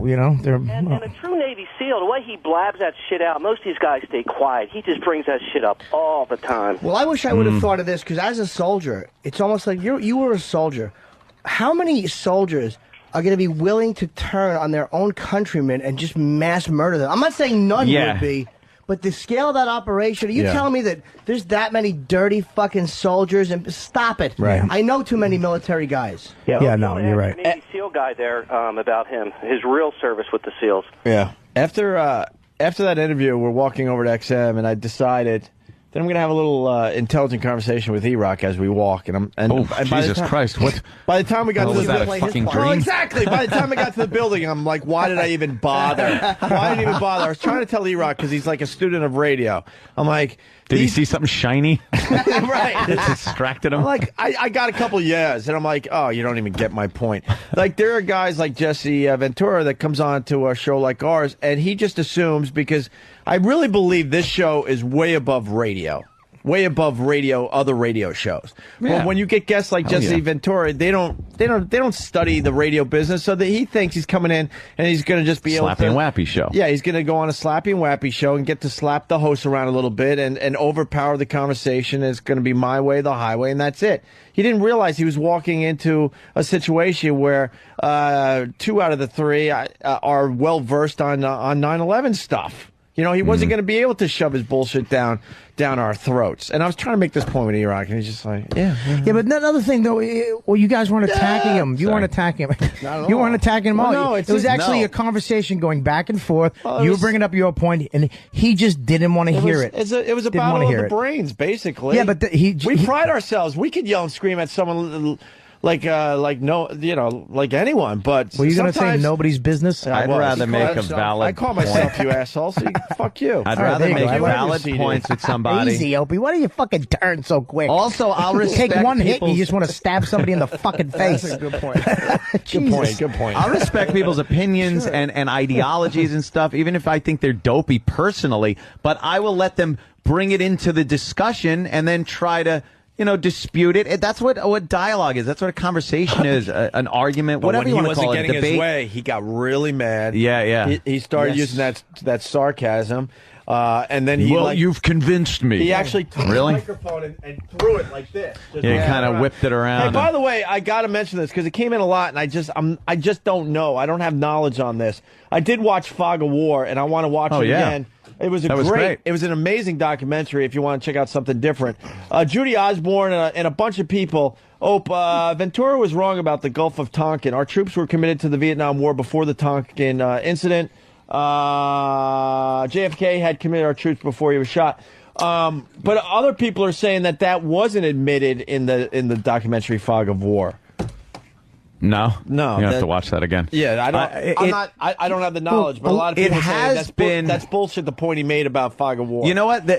I give a lot more credibility to the fact that the government was involved in some kind of hijinks with that to get us deeper into Vietnam. I know we were involved already, but there was a lot of it was as advisors. It was a limited amount of troops, and I know Johnson really wanted to throw a shitload more people in there, but but you know what? He needed a catalyst. The government, the government might have been involved. They might have known about and maybe let stuff slide, and it could have been like this could be perfect. Because I don't believe that they didn't know that we were going to be attacked somewhere, sometime by something. I think they probably knew that there was some kind of terrorist event that was going to happen. But in hindsight, you could add everything up and say, yeah, this is great. Look at all the facts that are here. But the bottom line is, it was so unfucking real that something like that could possibly happen. The FBI and the CIA, plus, they don't communicate. Yeah. They never communicate. Yep. One thing I want to say, too, I'm tired of guys doing this.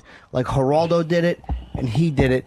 When you have a point of view, and calling you a little worm, yes, then fucking Sorry, my mouth. Jimmy. In the green room. Who said that? No, Geraldo got mad at me too because I wasn't even coming at him. I just didn't agree with everything he was saying about immigration, and I'm tired of these fucking guys having these very strong opinions.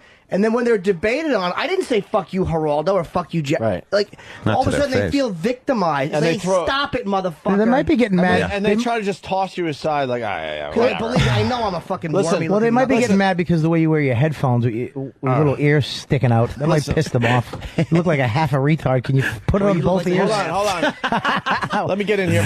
Let me get in here for a second because it's worth mentioning. This is why we truly do love our listeners as much as we scream and yell at you a lot. Dave B. from Philly, he writes, way above radio?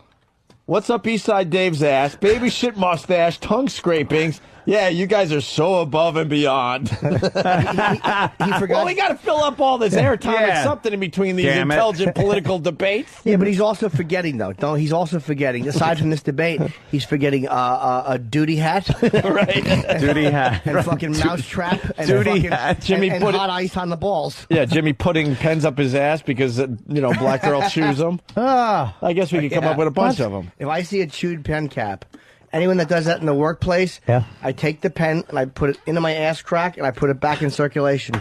Chew that one. Oh, God. Hey, the other thing that was very interesting, the Jesse Ventura thing started off, we were all on the same side to start the interview. And then I saw him actually kind of fold his leg and get comfortable and he goes, and this 9/11 thing, he was ready for all of us to just completely agree. Yeah. And I'm like, oh, boy, you have no idea what you're getting Wait till yourself you into. see the facts I bring out on this one. Yeah, he goes, it all started with my son, and he told me, Dad, you got to read this stuff on the internet. And he really thought the next words out of our mouth was, oh, my God, I'm so with you. Good point. And that's when we said, whoa, slow down. Good point. But you guys debated this, a few times before. It's not like the first time you're having this conversation. You've talked in depth about this, but you guys weren't saying you're wrong. You were actually agreeing with some of what he said. I know. He is wrong, 100%. Whenever they bring up the point of the buildings coming down looking like a controlled demolition, why wouldn't it? Why wouldn't a building coming down like that look like a controlled demolition? And what's the problem with it looking like that? It doesn't mean it is one. And he said that some of the floors were closed, yeah. But his theory means that every floor had to have some kind of controlled explosion, right? I have a question. Can someone who knows? But he throws that whole point out the window by saying, "Look, it's a known fact. Some of the floors were closed for business. Yeah, big deal. It's 220 stories combined. Yeah, you needed 220 floors closed. Can I just say something? I'm so dumb that I actually believe a couple times his sarcasm when he was like, "I don't know anything." I was like, "Oh, he's admitting it." Jesus. Here's Robert. Seriously, it didn't have. Seriously, Bob didn't just say that. I was kidding. He didn't just say it. I have no idea. Bob didn't just say that. It's a comedy show. I was just trying to add. Oh, thanks. But can someone who knows math? There is a formula, and I just don't know it. Where when I heard that argument about the floors falling, there's something with the way the things propel as they're coming down, term of light, whatever it is. There's a mathematical formula for that, and I heard someone shut somebody down because you don't understand this formula, and I don't know what it is. Is there anybody out there that really knows what that is for real? Because it does exist. Yeah, but if you ever saw a controlled detonation Never. in Vegas, they actually have to go in, smash certain walls down, take out support beams. You can't just go in, stick dynamite in a closet, and then cartoon? And blows up. Yeah, exactly. Dude, you know what? In next weeks, what are they going to do? Everybody's not going to go to work. Dude, it's a bunch of bullshit. Fucking lying. It happened just like that. You ever watch a controlled demolition? Dude, it takes weeks. All the furniture comes out. The furniture comes out. Hey, Voodoo Dick. Very good. Why do I fucking love when he does that? We're all doing it now. Because I pay attention to you. Yeah, Voodoo Dick from Long Beach writes, did Opie say, I said this, but I was reading someone else's instant feedback. Voodoo Dick writes, did Opie say JFK committed the troops before he was shot compared to what? All his post-mortem projects? All right. Well, that was very interesting radio, to say the least. Oh, God. It was. Oh, my God. Hanny's going to eat him up tonight on Hannity. Yep. Yeah, Hannity, he won't have enough time because he'll Hannity. Well, you That's the problem. That's why I think we got some great stuff out of him. Because on a TV show, you got 7 minutes, maybe. If you notice, too, Larry King is on the front of the book, his little quote about him. When you made your joke about Larry King, he really was like, he didn't get it. Yeah, I know. Because his buddy. It's the quote on the front. His buddy from is Larry just King. a big Jew head on shoulders. Let's go to Minnesota. Bert, what's up, Bert? What's up, man? Hey, Bert, how are you? Pretty good. Good. Yeah, I just want to give Jimmy props on that. All that douche ever did when he was governor of Minnesota was give $2,000 back to about 3/4 of the citizens. Otherwise, he didn't even finish his term. He left early, I believe. Thank you very much, man. Well, he did say his wife was sick. Yeah, his wife had health issues. Man, I would have liked $2,000. Yeah, really? To add it to your $32 million? I don't have $32 million. It's like 30 now. Let's go to... you convinced me. Well, good. Glad. Rob from... Your little ear is fucking killing me. Rob from Rhode Island. You see his big fucking ears? Yeah. Holy shit, how did they fucking not see him swimming for demolition? Those fucking elephant ears sticking out of the water. No! Get Jesse back in here. He's going to come out of your toilet and cut your balls off while you're shitting. He just heard me say it. I have to sleep. Yeah, and I will if you keep talking. I wish I thought of that shit. We might have your formula, Jim. Rob, Rhode Island. Hey, Jimmy, what's going on? I got your formula for you. Hi, Terminal Rob. velocity? Yes. About the building falling, I mean. Yeah. It's 9.8 meters per second for every second that it falls. And then it goes up to 180 miles an hour about. So if you're at the top floor by the time it got down, you got to figure how tall were the buildings. About 1,000 feet, say, in that area? 1,100 feet, not including the spire at the top. Right, of course. So by the time it got down to the bottom, it was hit 180 miles an hour. Wait. How many stories was the building? 110 stories. Oh, okay. No, 220, right? No, total. I was combining both buildings for floors being closed. You scared me because I did some quick math. I'm like, wow, there were a lot of short people in the Twin Towers. They would have had to be under 5 feet. It was a building filled with midgets. Let's say it was about 1,100 Being John feet. Malkovich. right. A building. A bunch of 4-foot floors in that. It also didn't start falling from the top floor. It started falling from, first of all, 10 floors down, and then the weight, especially the first one, fucking fell from a tremendous height. I mean, the middle of the building, like the 60th floor. Yeah. Or 70th floor. Yep. 79. Yeah, I'm not exactly sure, like, from that, because you're going to have weight coming down on it. So, but that's the formula to figure it out. I don't think it would really matter weight-wise when it comes to something like that. Hold on, sir. We have a maven. Go. Dude, listen. You don't do a good Bob Kelly. I don't do a good one. He does it way better. But if they actually will plan this, the government, just putting these people on the thing, I don't understand. Are they saying that the pilots were in on it too? Is that what they're saying? Is that what he's saying? I don't know.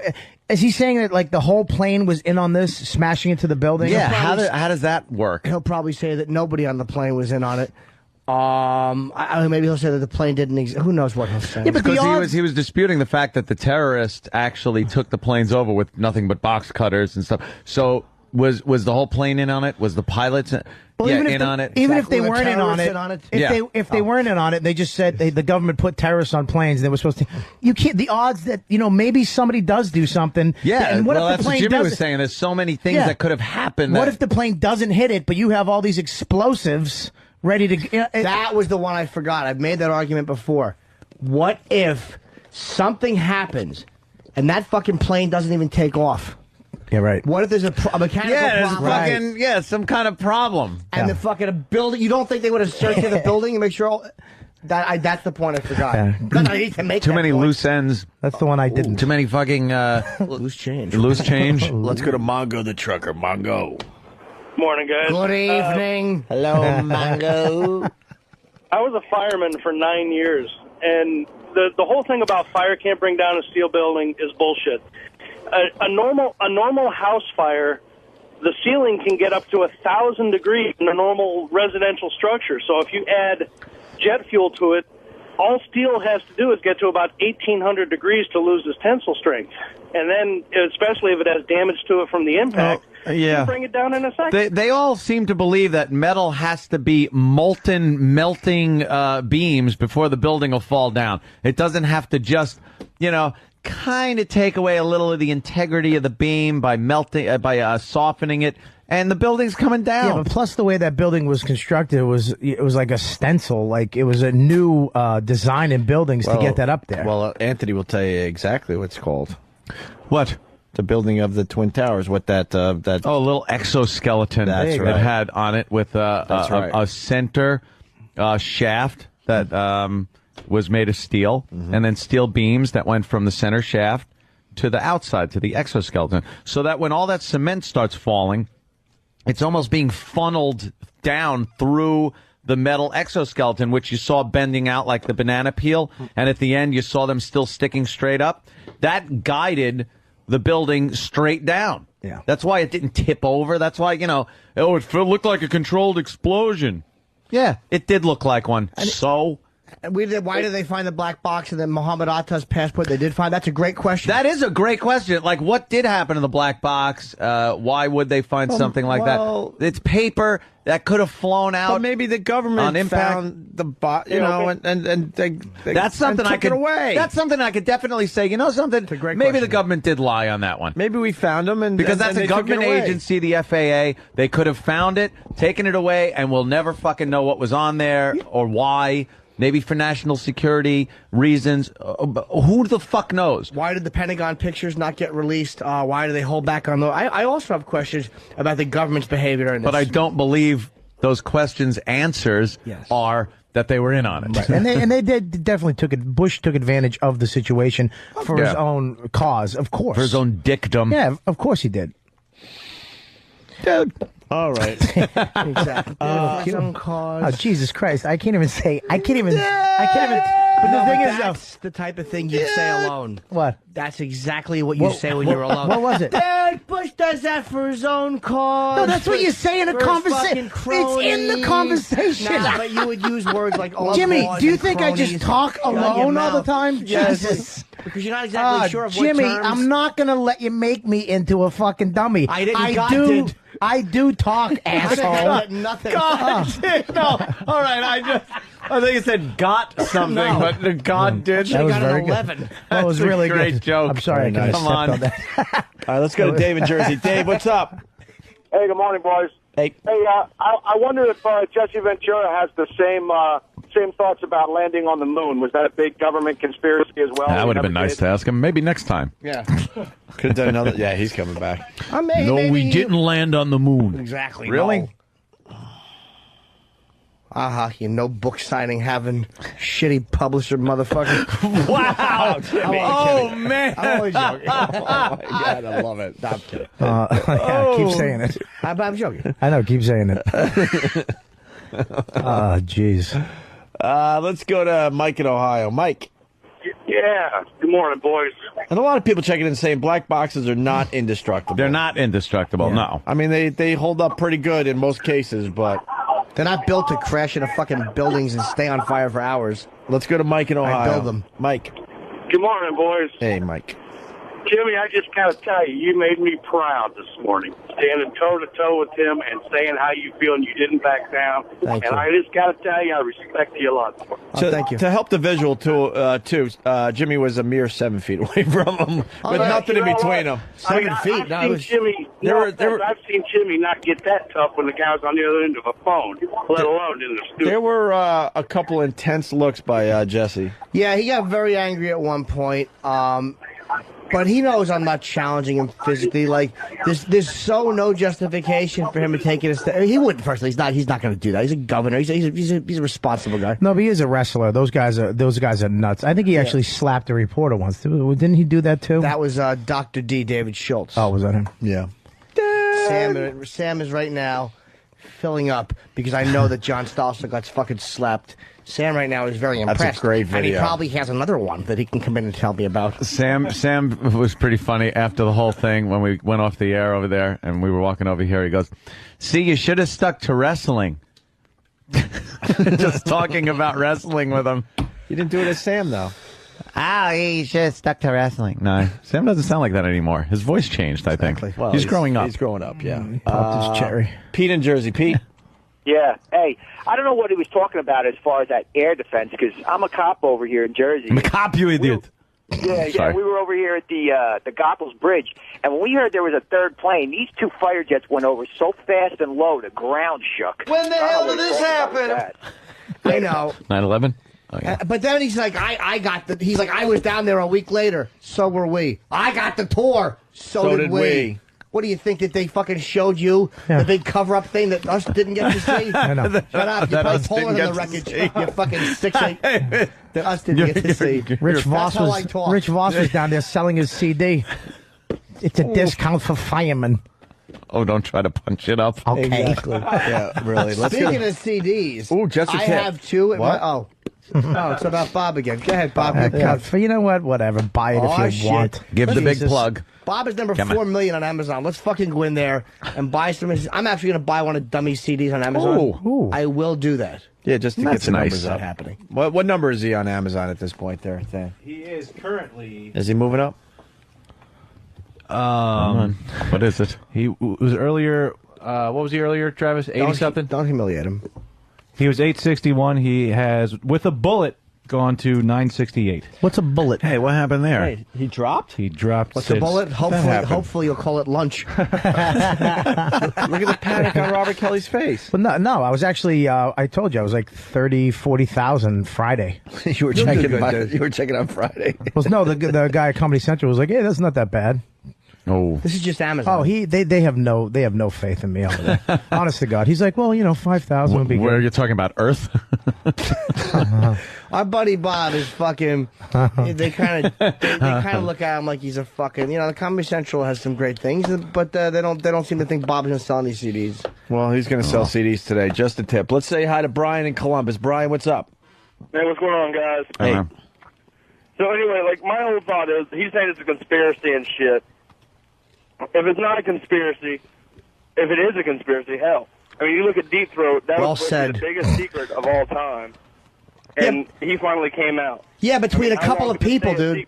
Between a couple of people it was. Like, you can't keep a secret between a few people, especially military guys and guys in the government. They can keep secrets. But when you talk about mass scale, like where you need so many, again, even in Abu Ghraib, a lot of them kept that secret. But somebody couldn't. Right. And that was a much less serious secret Yeah. But somebody couldn't keep it. And that's military in a war zone. Always. Yeah. They always will. Somebody will. To Jimmy. Uh-huh. Hey, Jimmy, he's sitting there giving props to Jesse this morning in front of his face, saying, "Oh yeah, go get his book signed, go get your book signed," and now he's calling them shit publishers. I was joking. I said I was kidding. That's all jokes. Forget it. Why You're bother? a fucking idiot. Hey, I said after that I it's was all right, kidding. Jimmy. You Most fucking people dumb understand. motherfucker. Fuck you and your dumb dad who thinks it's a conspiracy. Fucking asshole caller. James in Montana writes. Jimmy's eyes I'm get trying to. completely round. What a dummy. There's Completely white. round. They're complete. You can see white around the whole pupil when he gets mad. Well, yeah. Well, gets so listen. mad. I'm trying to bring some Called comedy. the iris. By I'm the trying way. to bring some comedy back into this. Whatever. Hold on. James in Montana writes. Pupil's the black spot in the middle. Yeah, around it. But it's supposed to be Right, right he did around say it. around Supposed to get it. white around the pupil. All Dummy. right, you nerd. Don't get technical. Listen. James in Montana, he writes, political genius and amazing Cornea. debate skills aside, I about shit my pants when Ant said he was 40 flurf. Oh, is that great? I couldn't remember.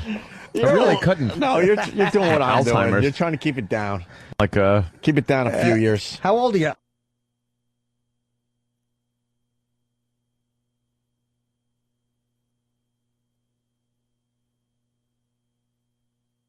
Yeah, he goes, huh?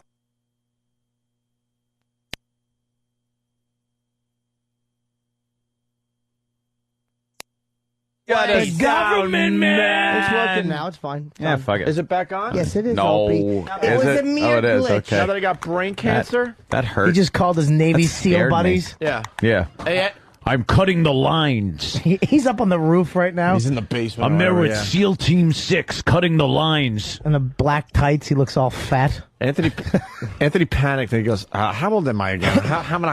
And then he goes, 40 flurf. 40 floor Evan. 40 flurf. 40 flurf. Yeah, you cunt. Like 40 flurf. Wait, go get that clip. That was Reggie 40 Jackson's flurf. number. Number 40 flurf. 40 flurf. The instant feedback. Oh, at the Obama rally. James in Oh, Montana sorry. writes, Oh, whoa. Nothing. I made that joke yesterday and no one heard it. And I stole it today. Damn. No, you didn't. They still got the Chuck Heston footage. All right. That fucking joke yesterday. Ixnay. All right. So what we a different TV? Okay. No, I'm just looking at all the TVs and what's Yes. going on, Jimmy. He wrote, how this guy James in Montana writes it. He wrote 40 flurf, FLURF, but now I got to hear the actual clip. 40 flurf. 40 flurf, 40 flurf. But the best part Mumbling is, idiot. listen to Anthony. Listen to Anthony looking for help around the room. How old am I again? We've lied for so long. I have no clue. What age are we admitting to these days? I'm 40 flurf. 40 flurf. Yeah.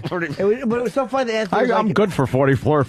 trying to think, like 40 or like he's looking up in the air, like that. I didn't remember. Jimmy, is this one going to piss you off? This guy writes, I love how you weasels discredit Jesse after he leaves when he discredited your non-serving head-up-your-ass TV watchers. Shut up! That guy knows. Yeah, We're all just being non-serving obtuse. TV watchers, and he's listening to a satellite fucking subscription service.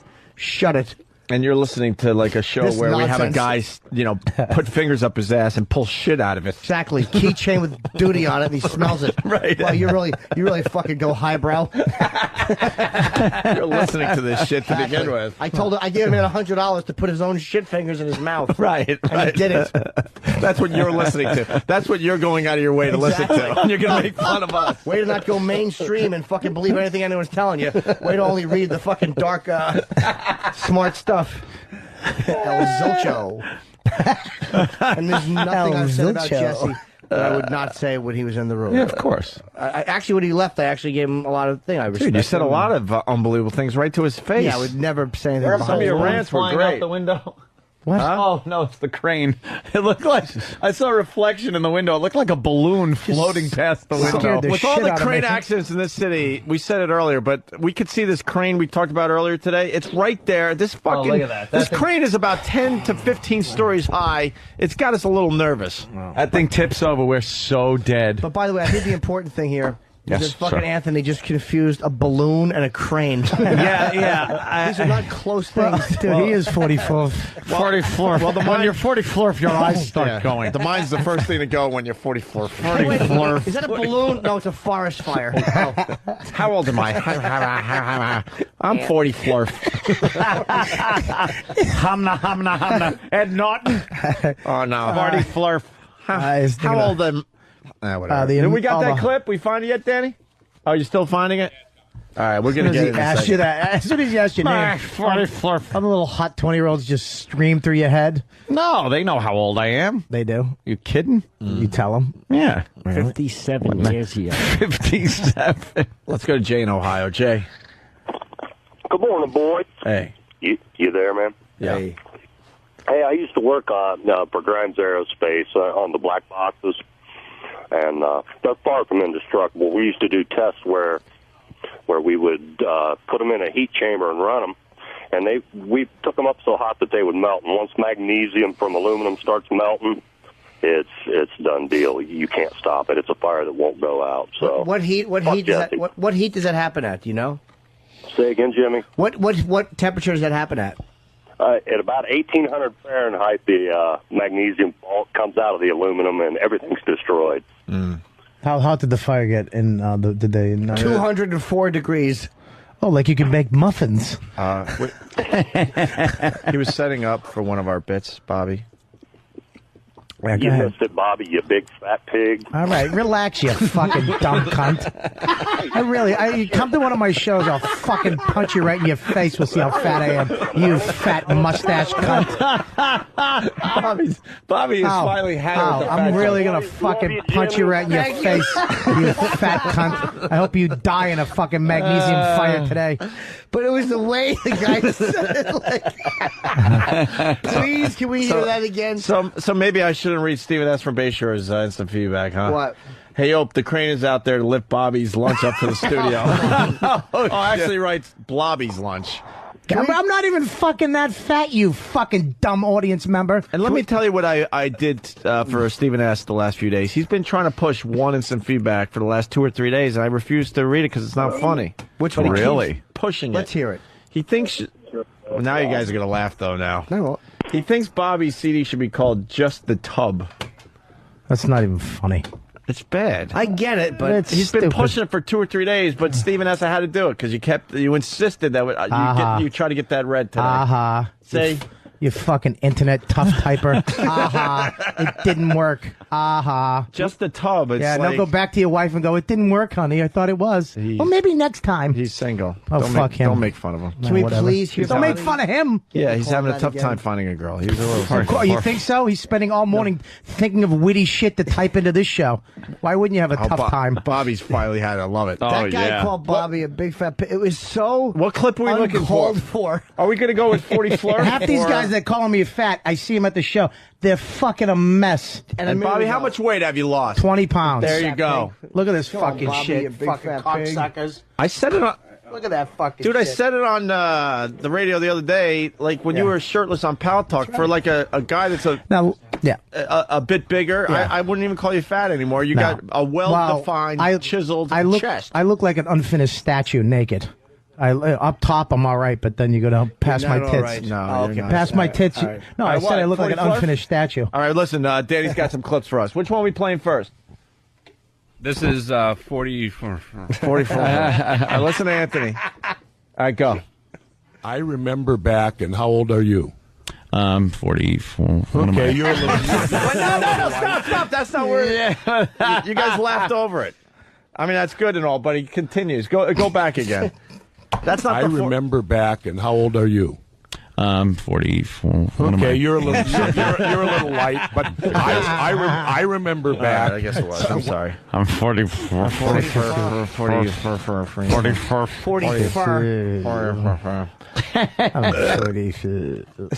Fucking Oh, God, that's funny. Just 44. That's going to be a name on message boards and everything. 40 Flurf. 40 Flurf. We'd like to welcome 40 Flurf to Whack Bag. Oh, my God. Let's go to Jack in Boston. Jack, what's up? Jimmy. Hey, Jack. By the way, someone didn't let the 20 pounds go by. You lost 20 pounds, right, Bawabi? Well, I guess he's happy today. Fast Freddy's back with us today. He writes from Jamaica Station. 20 pounds? Did he take his lunch out of his pocket? That's a little rude. That's not even funny, stupid. Fucking work on that shit and get back to it. Bobby does look like he's lost weight. I mean, to be honest, Bobby has lost weight. 4 floor for go. Cigars and scotch. Nice. What do we got? Okay, Jack, what do you got? Jimmy. Hey, sir. Yeah, the unfinished statue of a walrus. Jason from Troy. Yes, Jack. Yeah, I just want to give Jimmy props on the precision in which he fired that book comment at Jesse. That was fantastic. Oh, yeah. Well, again, it was irrelevant to what we were discussing, and it was based in being pompous. And when big guys try to go intellectual, what happens is this. They get annoyed if someone's intellectually going back at them, and that tendency to fucking treat little shits like me the way they always did comes out. Like, you know what I mean? It's like, don't try to go intellectual unless you're prepared for someone to go back at you that way. Yeah. That's all. Let's go to Mark in Alabama. Mark? Yeah. Hey. Hello? Yeah, go ahead, Mark. Yeah. Hey. You gonna do this all day? Yes, Mark, we hear you. Yes, talk! Sorry about that. I want to know why y'all didn't go after Jesse Ventura for discrediting everything the American government said, but all of a sudden believing everything Fidel Castro says. Because he would have had an answer for it. I actually didn't think of it, but he would have just, said about the history of lying and Fidel's a freedom fighter. Whatever he would have said. I mean, what is Fidel Castro supposed to... What is Fidel Castro supposed to say? Yeah, I shot... I killed him. Well, I don't think Fidel Castro did, but yeah, of course. I just thought it was ridiculous that he would believe everything he said. Yeah, he really did talk to Fidel like he was fucking Honest Abe or George in front of an apple tree.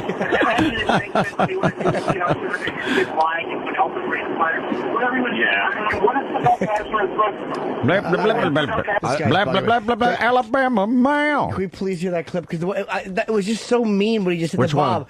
Just a minute ago when the caller just got mad at Bob. Yeah. It was so uncalled for to call Bob. It really was. How hot did the fire get in the day? 204.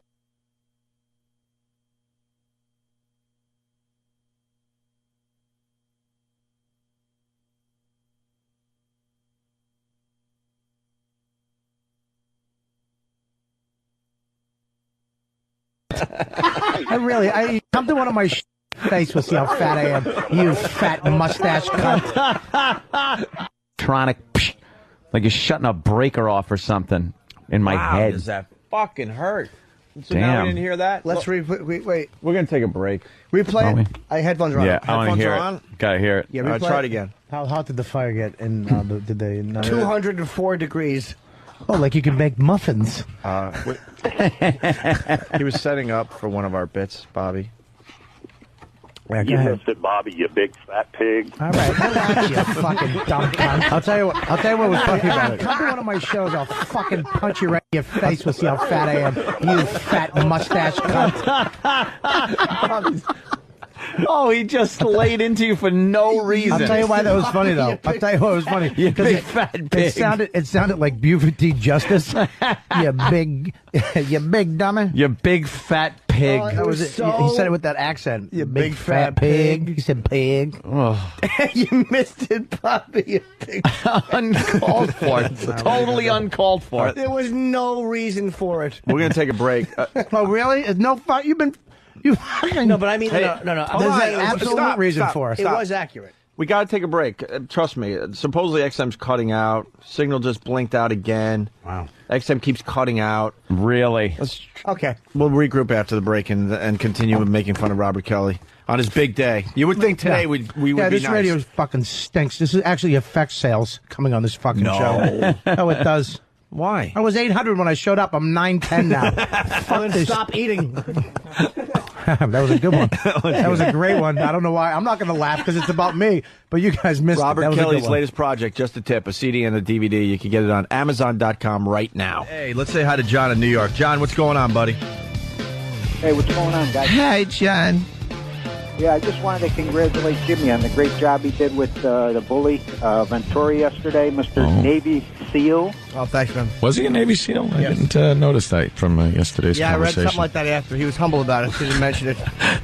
But I wish I had thought of it yesterday, but because he really, like, for years, he didn't have anything to say about it. And all of a sudden, that crack SEAL training kicked in, and 7 years later, he said, wait a minute, there's a conspiracy. A good way to notice when you're walking down there. He took time to really absorb the info and make an assessment. He was. It was pretty amazing. It was an amazing interview yesterday. Amazing. Thanks for the call, John. Thank you, John. And he was bragging about how, a poll on CNN or Larry King, a lot of people want him to be the president of the United States of America. Remember, he was bragging about that. And then after the wackiness he showed on our show, I'm like, wow. I don't think so. Thank God he's nowhere as close to being the president of the United States. He did a good job for Minnesota for a few years. But Minnesota. But I don't know. I think he's lost his mind. I really do. Well, he could have. Huh? He could have lost his mind. I said I think he did. Yeah, I know. That's what I mean. I think he lost his effing mind. I think he did. So... And who's this, Alex? What were you trying to tell me, E-Rock, just before the show? Alex Jones, the theorist guy for radio. Oh my God, the what? Oh, the theorist guy for radio? Yeah. What the hell are you talking about? The theorist guy. Like, we were just going to glaze over that? Yeah. He's the theorist guy for radio. Well, whatever. So no, not whatever. What is he? A conspiracy theorist. Okay. Very nice. Now say that really fast. Yeah, go. 9/11 conspiracy theorist. Go. 9/11 conspiracy theorist. There you go. Oh, very nice. His apparently his website needs to be rebooted, but on his homepage he had your photo with Jesse Ventura, and it was linking to the audio of the interview. Says it starts off strong, it gets interesting, but then you guys fall apart because you can't intelligently answer his questions. Yeah, that's what it was. Happened. Yeah, okay. Good point, Alex. When he sat there and just babbled. Like when he spun the microphone away and wouldn't talk anymore? Yeah. He said, well, you've convinced me. He got so frustrated by the answers Jimmy was giving that he actually took the microphone away from his own face. God, who is this Alex Jones guy? Just he does some brokerage No, you're radio. supposed to say he's a conspiracy, the theorist guy. Huh? The theorist. He's syndicated on a lot of AM stations, like overnights and. Yeah, is he? Why is everyone saying great job, Jimmy versus Ventura there? The message boards, everyone was saying it. So, wow, and my we don't get mad, we get even. You have to sleep sometimes. Yes, is that it? Keep talking, it'll happen. Mm. Did you sleep well? Did he come in your window and have a knife in his teeth? I wanted to doze off while he was talking. We get it. We know the fuel. It's hot, metal burned. I know. The planes and the cell phones on the moon. On the moon. God, shut up. Get it. He's had a fall from grace. That was my observation from yesterday. Swan dive. He had a hell of a political career going for himself, and somewhere along the way, he lost his marbles. He's a new theorist guy, I think. Yeah. Maybe Rock? Sure. Let's say hi to Steve in Chicago. Steve, what's up? It is Steve. How you guys doing? Good, Steve. Hey, Jimmy, I just wanted to say, man, you're my hero after that yesterday. Thank you, buddy. I don't know if you guys heard, apparently Jesse Ventura wasn't allowed to speak his mind for 3 years or something. Is that true? No, he's 6'8". Who's telling him about to say what he wants? He can do whatever the hell he wants. Oh, okay, never mind. I heard false information. But anyway, I just wanted to say, man, I think this is going to be a big backlash on this psychotic, good publicity for you guys. My problem wasn't even that his opinion was what it was, because, look, whatever. People have, when he said something about Muhammad Atta's passport, since day one, that has been to me like, all right, luckiest find ever. I don't know. Yeah. It is creepy how the lead hijacker's passport, you think, of course, that's a creepy. Kind of found on the street. Yeah, man. I'm not going to say it's not a very, very bizarre thing. Maybe the government just got another copy because they really wanted to tie up everything nicely. They knew it was him, but they just wanted to really show the American public. Yeah, look. It was him. Found his passport. Right. But he sulked. It's like, what, are you going to take your toys and go home? I don't know. He really did. Sorry. I think you got to be from Manhattan to understand what it would take to wire those two buildings without anyone noticing. I know. Come on. Thousands and thousands of people working in that building pretty much 24/7. Well, he had an answer for that, too, during a break.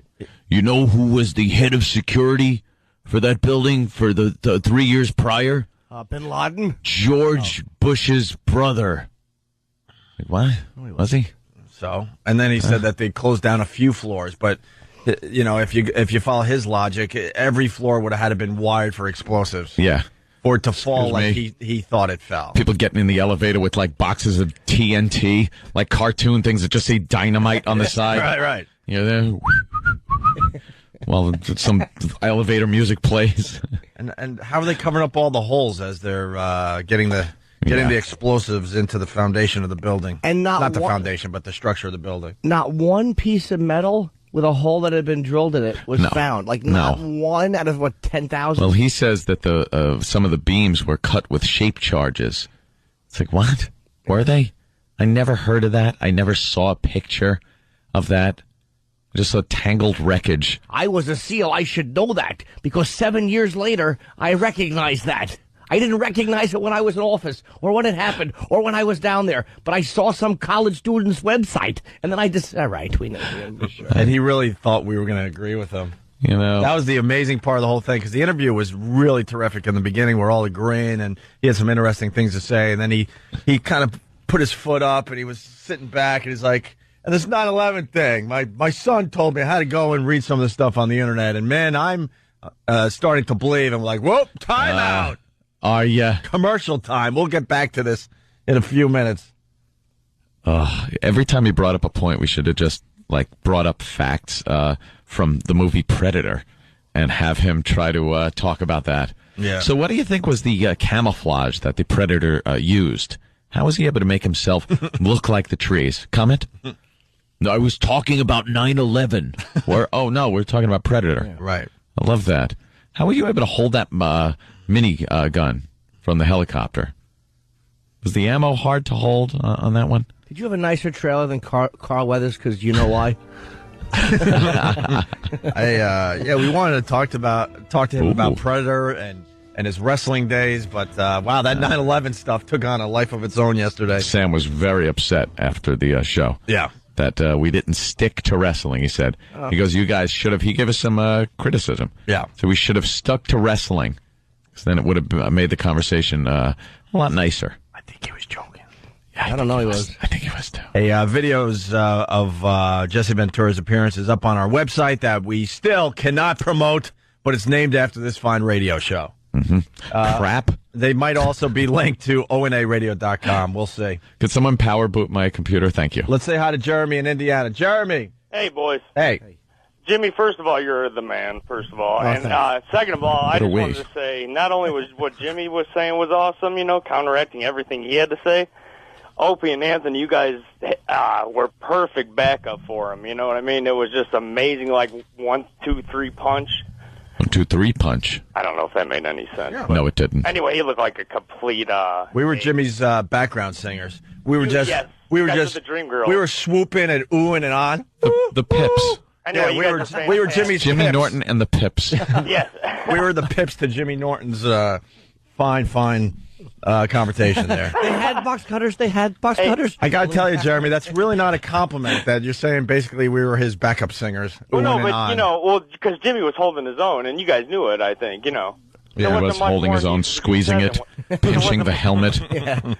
Pulling it right in front of him. What are you going to do about this, big fella? Because there wasn't much more you could say that Jimmy hadn't already said, though, To be honest with you, dude, I wish I had more facts. When you're arguing something like that, you sometimes you're arguing with common sense and emotion. I got an email last night. It's like, I wish I would have known this. Mm-hmm. When he mentioned Payne Stewart's thing, they tracked that. The guy raised a great point in an email. He's like, Payne Stewart's transponder was left on. Right. These planes were turned off on purpose to make it harder for them to track. Yeah. I didn't think of that.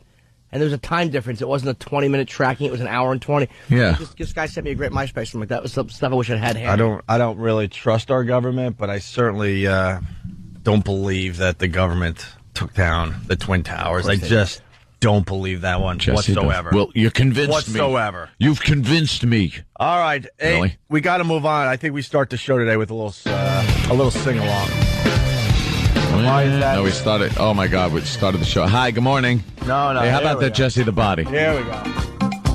Oh, hold on a minute. I didn't mean to be ignorant. Mike in New York, go ahead. What's up, guys? Hey, Mike. Hey, that's a little bit of an ignorant statement. You say you're wise to everything that goes on in Manhattan buildings. I'm in construction. I do work in buildings. We bring stuff in Nobody in the buildings knows what it is. We don't even get checked by security anymore. Oh, yeah? And, sir? That was the case that doctor would have gotten hacked by the guy who came in with the bag full of knives.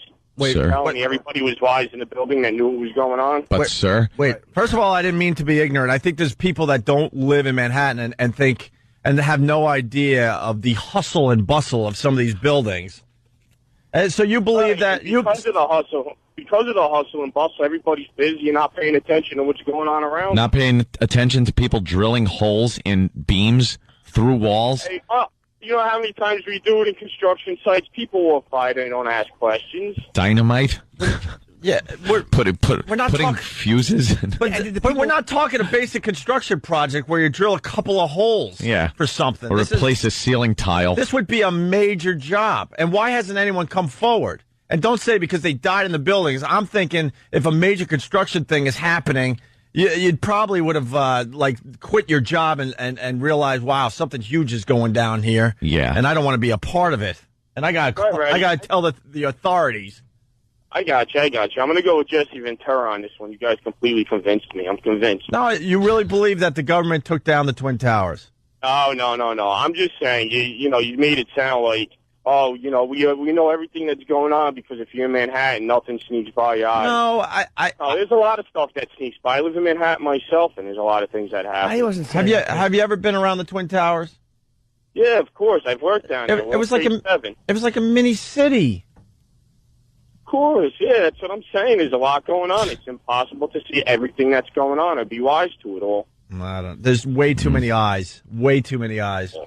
Listen, guys, I don't want to upset you. I love the show. I love you guys. You have already. All right, I apologize for the ignorant statement. I just know we get a lot of people that come into New York and they've never been to the Twin Towers and they make up, they come up with all these theories. It's like, were you ever in and out of that building? Do you understand what it would have taken? I wonder if the people drilling the holes and planting the dynamite to kill everyone in the building, do they take lunch? And if so, what do they talk about? Like, they're human beings. They're not robots. So, like, they're drilling, they're putting, like, dust in, and they're walking by, basically, people that they're helping to murder. Yeah. Thousands of them. Do they go down? You want to grab a hoagie? Yeah, they get one of the gophers. Hey, grab some sandwiches for the guys. Right. All right, yeah, we're just here to, murder people. Yeah. And we got to do the 88th floor tomorrow. We're on floor 87. They're in the other building. You want to meet downstairs later for Coke? All right. So what'd you do today at work, hon? Well, we're demolishing the Twin Towers. Well, I didn't hear that on the news or anything. They never brought that up. I know. It's odd. Yeah, keep it under your hat, honey. Between us. Say anything. It's just amazing. It was a hell of a day today.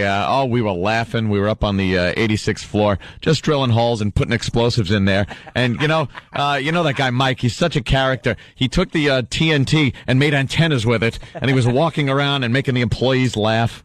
Or maybe they didn't know what they were doing. They were just doing what they were told. Right. And all of a sudden, on September 11th, like, wait a minute. I drilled holes in that building for 6 months and put bombs in. That could have been what happened. I think I might have been responsible for that.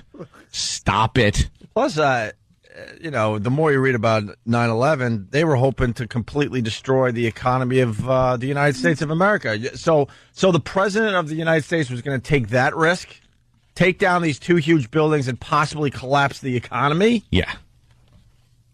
That's a hell of a risk right there. We're going to try this out. I don't know if it's going to work, but it's something we've been noticing for a while now, and we might have something. It's the radio voice. Ho, ho, hey!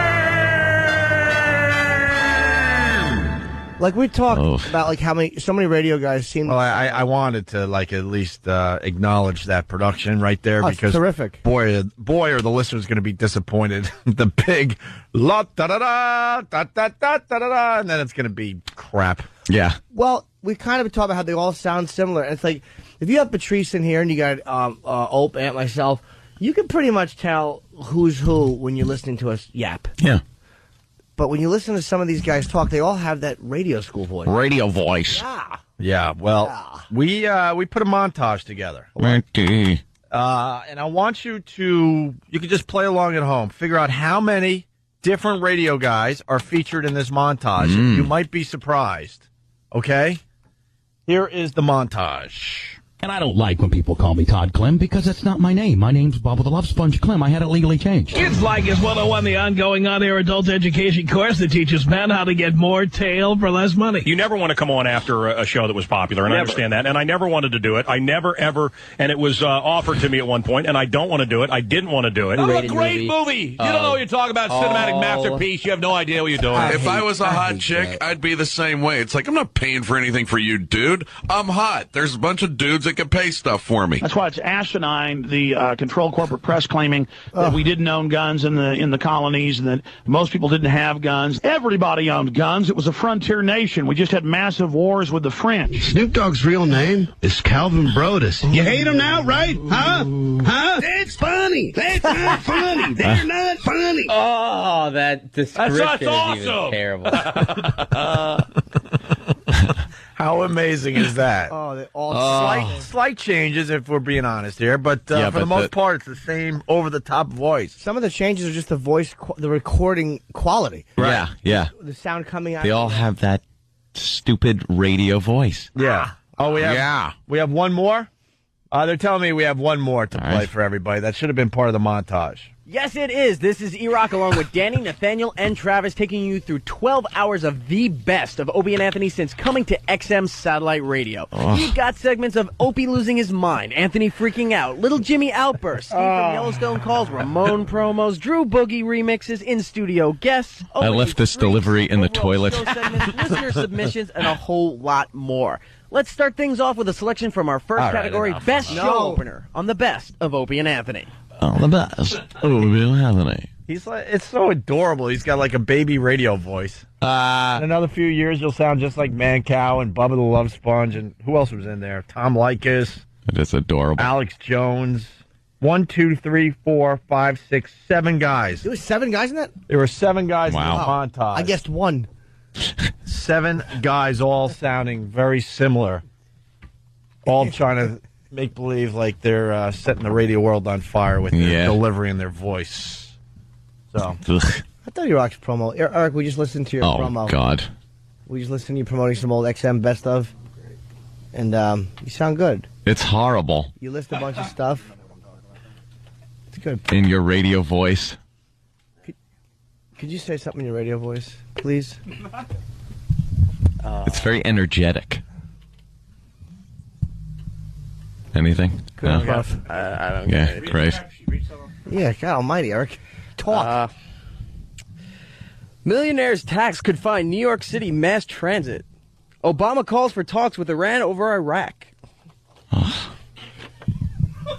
He can't even do it right. You know what I want to do right now? I want to grab your neck fat and pull it up over your head like a sweater and kiss you. Like a tip. All right. That worked. All right, let's move on to something else. Yeah, I thought that was fun. For 10 seconds. Yeah, it was good. We really had nothing after it. The Jesse Ventura thing from the other day is getting a lot of chatter. A lot of attention, some chatter. Well, you got the 9/11 conspiracy guys. They've pretty much jumped on the fact that Jesse was on our show and arguing with Jimmy for the most part. Jimmy and Jesse going at it. Yeah, he was terrific. His instincts just really kicked in when he walked around down at Ground Zero. Boy, a mere 6.5 to 7 years later. Wait a minute. You know, I was talking to my son about it, and, yeah, were you? Yeah, good. What did he say? Pointed it to some lame website. There was probably loose half-truths. change. It was probably loose change or something. But if you're into talking about the 9/11 conspiracy thing, you should go to Whackbag because they're rocking that topic on that message board big time. The Jesse Ventura thing just stimulated that whole conversation. Yep. And we're getting people from other message boards and other radio shows all coming to, Whackbag because they all heard about the Jesse Ventura interview.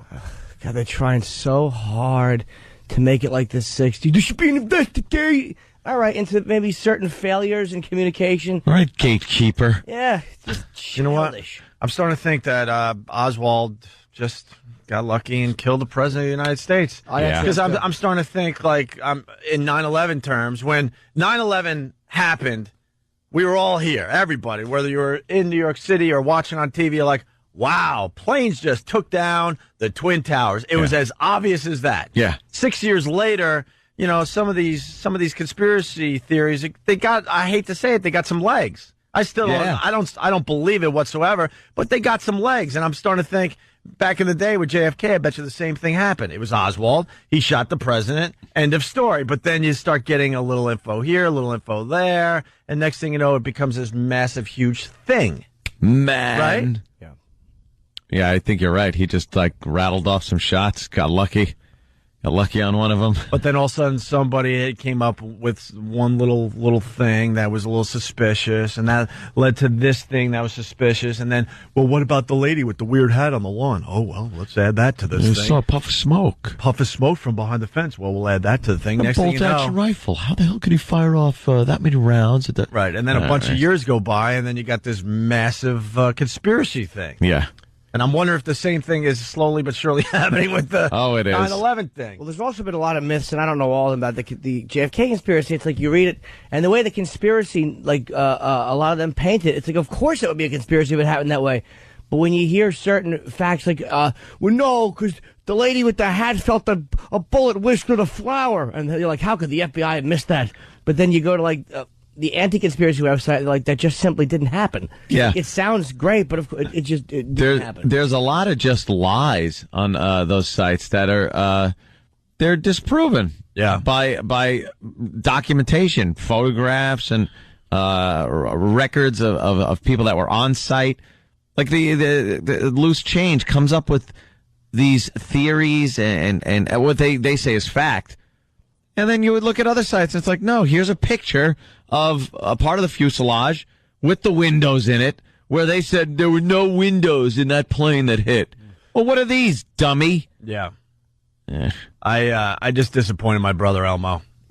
Oh. You want to talk about conspiracy theories? He's all about JFK. Yeah. He's all about it. He spends hours and hours online arguing with these knows nutcases. Everything about it. And he believes that there was a lot going on that day. Yeah. Yeah, he doesn't think it was just Oswald whatsoever. And he writes today, read the actual Warren Commission testimony. Who has time to read that? I get my info from the internet. A little here, a little there. How many people heard shots from the knoll? It's incredible. According to the Warren Commission, there were a lot of people that heard shots from the grassy knoll that day. Yeah, could have been echoes. I'm not even saying it wasn't another guy. I'm not going to say it wasn't Oswald and another guy who just got away. Could have been echoes on a fence. You hear that crack. You know, it sounds like more shots because sound travels slow, right? Relatively speaking, and you could definitely make out the difference in time when someone fires a shot.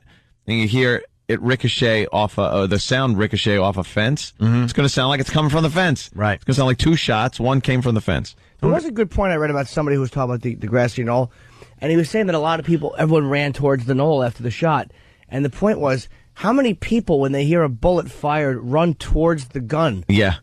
You run away from it. Yeah. You don't run towards where the gunman is. Must run toward gunman. And they all ran up the grassy knoll. Yeah. So again, I would guess to get away. But he's right. People did say they heard a shot. Maybe that was the easy way out, because we all spent some time in Dealey Plaza, and you know, if you're in the middle there, you're going to want to run to the outside, and maybe that was just the closest escape route. I don't know. It's to the end. Yeah. You're running to a place that you can hide. Yeah.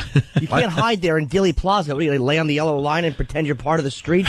There's nowhere to go. We should do a JFK show maybe on the other side. My brother has more knowledge than anyone out there. Simple as that. I mean, he will spin your head with what he knows and doesn't know, I guess. Dude, he better shut up about it. Yeah, no kidding. People, come and get him. Dude, the government's not going to find him. We can't even find him at this point. Yeah, where the hell is he? I don't know. Our own family doesn't know where he is half the time. So how is the government going to find him? Follow a T-shirt trail. Yeah. By the way, Brother Elmo completed his book. He put together a fine book that skews TV and movies, and there's a lot of his cartoons in there. And he's trying to get a publisher. He's got some bites, so we're keeping our fingers crossed for Brother Elmo. Go to MySpace. Brother Elmo, and you can check out some samples of his book. It's pretty damn good. I hope it gets published. I think that'd be really cool for him. And talk to him about Black Dog Man. He knows who that is. He does. He certainly does. And how technology has proved that Black Dog Man was 2 feet tall. I'll sit you down, Elmo. We'll talk. 2 feet tall. Technology is hurting some of the JFK conspiracy stuff. Yeah. Yep. Well, Darren goes, my brother Elmo goes, Zapruder film shows JFK's head violently flying backwards. Oswald alone is BS. But they try to explain that too, right? No, yeah. We'll never know, man. Anyway. This guy, has Aunt seen Loose Change? Yes, I watched the whole thing. You said you didn't. Oh, shut up. I did. I heard you only did 5 minutes. No, I watched the entire thing. And then you had to go to the bathroom again. Yeah, that was crap. It was Loose Change pouring out. Tom, go ahead. Tom, yes? Yeah, and listen, you watched Loose Change, right? Yeah, I watched the whole thing. Now, when the planes hit the towers, they left the impression of the wings on the side and everything, right? Yeah. Okay, now when they hit the Pentagon, where's the impression of the wings? All right, the Pentagon's made out of brick. Very, very. It's a lot tougher than the metal on the outside of the Trade Center. Also, the plane hit. Sorry, he's telling you. He's answering your question, dude. The plane hit on an angle. It didn't hit straight into the Pentagon at a 90-degree angle to the wall. It hit at an angle that you're not going to get the impression of the silhouette of a plane. That's just how it happened. Do you think it's possible for that 757 to make it all the way through the building like they showed? Yeah. You know, the different layers? It made through a few. It went through a few rings of the Pentagon. Yeah, it's absolutely possible. The engines. It did, and you could see the outline of the plane that they show when you take away the smoke and stuff. Because Loose Change likes to show you the picture of the Pentagon with a lot of debris and stuff in front of the image. They showed all kinds of stuff about how Osama bin Laden was taken to a hospital by U.S. people and a bunch of nonsense. And they see this, but I'm with Jesse Ventura on a lot of things. That's and terrific. If he ran for president, I'd vote. Yeah, I'm sure you would. He's a terrific guy. He can't handle a debate without being a baby and spinning his microphone around. Go, okay, you convinced me. Yeah, he was getting great. Real presidential material. Because that's how Clinton or Obama or Reagan would handle it. You convinced me. All right, we get it. We get it. Navy SEAL, tough, real knowledge. We get it. Yeah, he got really frustrated, and it wasn't like we were. Find out one day. Right. Yes, we will. Find out one day that a cruise missile was shot at the Pentagon. Is that what I'm led to believe? Yeah, we'll find out. That it was a cruise missile. It was a plane, just like the planes that hit the building, just like the plane that crashed in Pennsylvania. It was another plane. The guy came in and hit the Pentagon with an airplane. All right. Hey, what about the people? I love that. Where did the people go that were on that flight that hit the Pentagon? And who built the windowless plane with the bombs? And, how did air traffic control it? I understand the transponders were up, but there's 4 planes flying around that took off. Yeah. With when did they magically get replaced by the other planes? Yeah. So at one point there had to be a shift in the air where the real planes with the people takes off to kill them. And at perfect timing, the windowless bomb-laden planes have to all appear. They have to appear, and then where are the people? Did the government just kill the people? Did they go, sorry, people, your flight now is being, we have to land somewhere else. These armed military people will escort you to a hangar where you'll be executed. Yeah, what soldiers did this? Soldiers are 19. They can't keep a secret either. Listen, taking pictures of the prisoners in Iraq with leashes, and that dumb Lindy England with her thumbs up. And her stupid, what? I'm just trying to get in here because we made the Loose Change blog. Oh.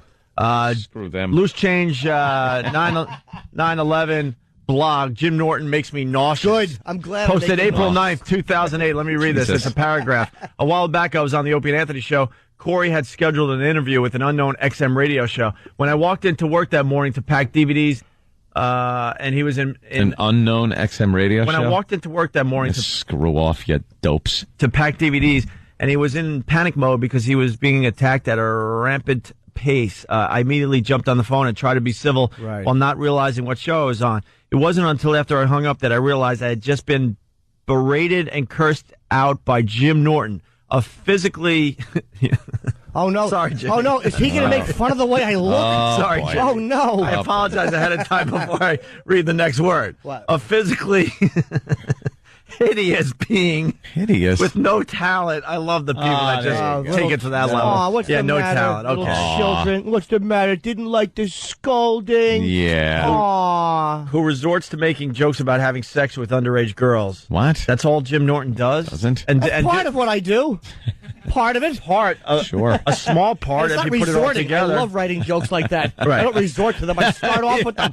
You dummies, little children looking for mommy and daddy's love. I want to solve the crime. I'm going to be somebody. Yeah, man. And then it continues. Be warned, the audio in this clip is full of language not appropriate for youngsters. I wonder if they show the same warning when they show the 9/11 footage. The people handle planes going through the building. Yeah. They can handle me cursing you out, little child. So they got that audio of when Loose Change was on our show back in the day. They stunk, and they couldn't defend their point. No, not at all. They never do. Stunk. And then after the link for the clip, it says, so why bring it up at this point? Well, it's all Jesse Ventura was in studio. I'm telling you, our Jesse Ventura interview it's got legs. It's starting to spread around.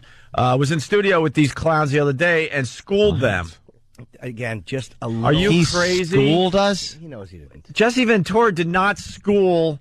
I was pretty much out of that segment. Did not school Anthony and Jim Norton. The guy went like this with his microphone because he was frustrated because he was losing so bad. That's why. Like I just did one second. I got an email from a guy who's a 9/11 conspiracy guy. He and I always go back and forth, whatever. But he goes, Jesse didn't know what he was talking about because he knew Jesse made an ass of himself.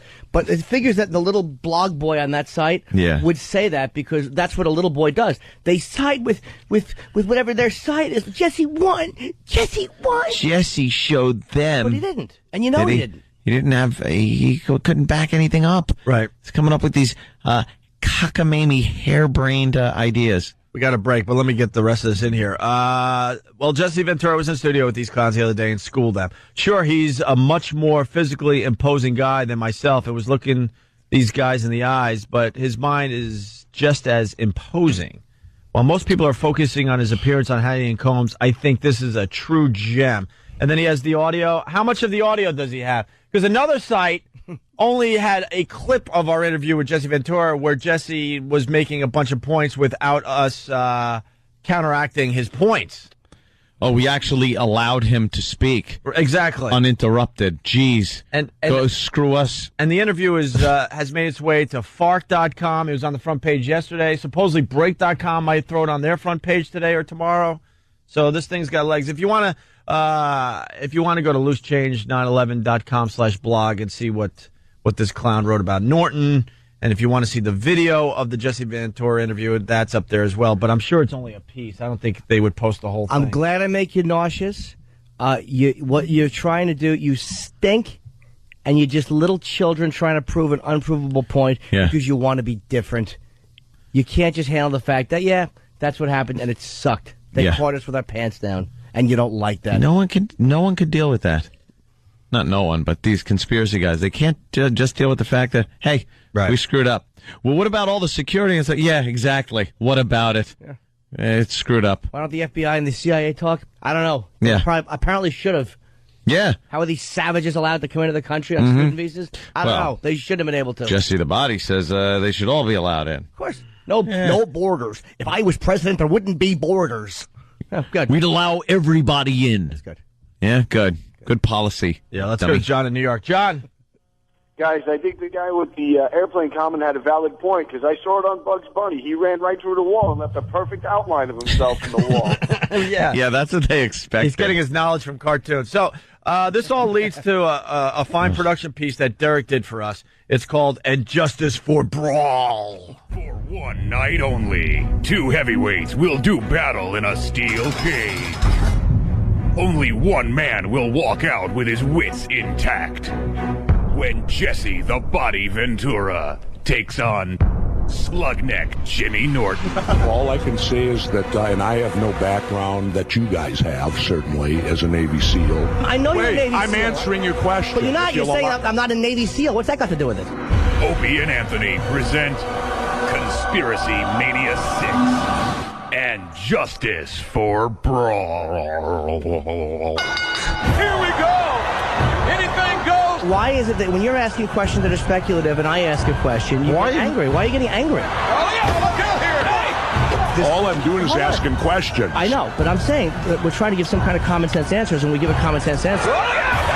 You can try to out-yell me but and do I'm all just that trying that you to want. answer you. There is your failure. It's not out-yelling you, but you ask a question, you throw a question out, and I try to answer or at least speculate, and then you go, oh, okay, time.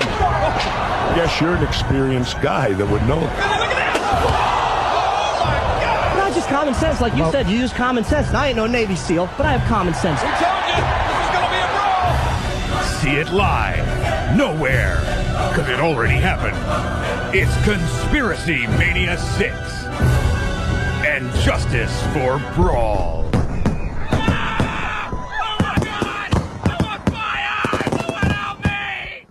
We got a busy show. We got Jesse Ventura coming back. Oh, really? The last time he was in here... Yeah, I was a Navy SEAL. Yeah.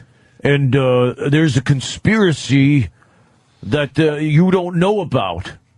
Well, how do you know about it? I was a Navy SEAL. How long ago? Before or after you wore a feather boa and fakely punched people? You can say that when he's here. Yeah. You know, I won't. That's why I'm saying it now, Jim. I like to see Don't blame him. you. I don't do the same joke twice. I like to see him fakely punch you when he gets here. Fakely. I think it won't fakely hurt whatsoever. His giant mitt. Yeah, there's a picture of him with his feather boa. Wow, Just have that up when he comes in. Remember that guy? What happened to him? How was anyone taking him seriously? He had a lot of fun. He was a fun guy. That version. He was. That version was a lot of fun. Didn't he pretty much threaten us the last time he was in here? Or little Jimmy? Threatened Jimmy with a, well, you got to sleep sometime, I think was the line, which meant that Jimmy should have had his throat slit in his sleep by Jesse Ventura, which would have been odd. You could have sued Jimmy. I don't know. For what? Sleep deprivation? Right. Yeah, Sue, go. I haven't slept since you were here last. I've been awake for 18 months, Jess. But Jimmy always has what he likes to call a tranny shield on him, just in case anybody comes in at night. No? Nothing? Nah, it was funny. I was tripping over. I know you were. My tongue isn't working yet. You fumbled drunkenly into the room with that one. Humana. Well, Jesse Ventura was... late. Bob Eatman. Yeah, we'll get into the Bob Eatman thing in a second. Jesse Ventura on Larry King, just to set up the big interview with the Opie and Anthony show today. He had a lot of things to say about torture. That's the big one now. I think he's moved past the 9/11 stuff for a little while, and now he's all about torture, waterboarding, the waterboarding, right, and whatnot. He's very likable. Oh yeah, admit, very intelligent, which is a change from our previous president. Talking about me. All right, already with Bush, okay? He's talking about Obama, how Obama's intelligent and blah blah blah. Oh, great! And he's still taking shots at Bush. Pretty much everyone has moved on from Bush, right? Yeah, except leave the guy alone now. Except for the real hardcore left-wing people. Jeanine Garofalo will still throw out a barb every so often. She's terrific. Oh, isn't she wonderful? On her bad side. Ugh. God. Ugh. She might hit us with her notepad in between jokes that she's just trying out. I bet she has hairy armpits. You think? Yeah, she's too cool to shave. Who was saying recently they think she's like kind of hot? It was somebody on our show. Well, no, I remember seeing her in Danny said there was a movie really hot and wants to have sex with her. No, I said that there was a movie that probably came out in like the early 90s and she wasn't that bad in it. Which one? I don't know. I'd have to go check it out, but she wasn't Copland? that bad. No, I don't think so. I don't know what it was. I thought she was cute. She was all right years ago. In a couple movies. You guys are crazy. When she first she was on an HBO Young Comedian special years ago. Oh yeah, I remember liking her when she was on. Yeah. Well, let's see what Jesse is saying. He's very likable. Oh yeah, admit, very intelligent, which is a change from our previous president. All right, already with Bush, okay? No. I live in Mexico now, Larry, so I do a lot of reading. I don't watch much TV, and this year's reading, I covered Bush's life, I covered Guantanamo, and a few other subjects, and I'm very disturbed about it. I'm bothered over Guantanamo because it seems we've created our own Hanoi Hilton. And we can live with that. I have a problem. Yeah. I will criticize President Obama on this level. It's a good thing I'm not president, because I would prosecute every person that was involved in that torture. I would prosecute the people that did it. I would prosecute the people that ordered it, because torture is against the law. Shut up. He's coming in here with that drivel. Oh, yeah. Right. Oh, Christ. I'm going to get hit. I am just going to get that big meaty fist in my face, and I know it. He likes to argue. He loves it. If he'd prosecute, that's good. That really keeps our country safe, you dummy. You know what? I've read. And he's going to start the whole thing. Do you read books? Shut it. I live in Mexico now. Good. Stay there. Save it for when he gets in here, my friend. No, I'm saying it now so I don't have to say it again, and I have the excuse that I said it already. All we should talk about is his movies. Yes. Nothing topical. That's great. You know, you were fantastic. How was that machine gun to hold in Predator? Was that heavy? Was it a prop gun? Mm-hmm. Hold on a minute. We got a very good question coming in from Greg on Long Island. Greg? First laugh of the morning from Greg on Long Island. Go ahead, Greg. How you doing? Good. So now you're standing out in front of Larry King's studios like a pack of wild dogs.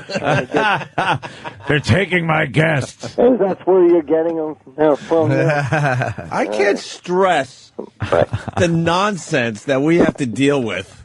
The complete nonsense. It's hysterical. Howard actually said that we're standing outside his studio like wolves stealing his guests. Stealing the guests. And we have to sit here and just listen to this nonsense. We call it nonsense. Ugh. Let's say hi to Dustin in Texas. Dustin. Hey. Hey, man. Hey, when Ventura comes in, ask him about his global warming theory. I heard him on another show saying he could prove global warming because of the thermometer on his rearview mirror of his truck. That's wonderful. All right, write that one down, Dan. We got to ask him about global warming. Is it a gag? Is it a bit? Is it a work? Oh, no. What's he doing? What's he doing? It's a work, right? Vince is going to hire him back as the kooky politician guy that gets in and hits people with chairs. No, he said when he sits in traffic, his thermometer on his rearview mirror goes up, and when he goes down the road, he goes back down. So that obviously proves that global warming is real. No, it proves that when you're sitting in traffic on pavement, that the ambient temperature around your vehicle will rise. It's like if you walk. I got it. Listen to this guy. He knows it all. You son of a bitch. It's like walking on on grass as opposed to walking on blacktop. Mm-hmm. It's going to be warmer, but it doesn't mean you're warming the entire environment. You got to get him to spit that out because he believes it. I mean, he was serious. He was dead serious. All right, cool. You could go to a pristine part of the world that is untouched by human hands, and certain parts of it over maybe a meadow, the temperature will be cool. Certain part over rocks that the sun are beating on will be warmer. It's just the way it is. What is he talking about? How about we start with New York City? In the summertime, it's way hotter than than in the suburbs because that heat's just bouncing off all the global warming. All the it's concrete, ambient temperature around structures and things like that. It's not changing the environment's temperature or on a global level. All right, Dustin. Thank you. All right, thanks. Okay. And then Jesse had this to say on Larry King. Now we're into the waterboarding thing. And you were a Navy SEAL. That's right, and I was waterboarded.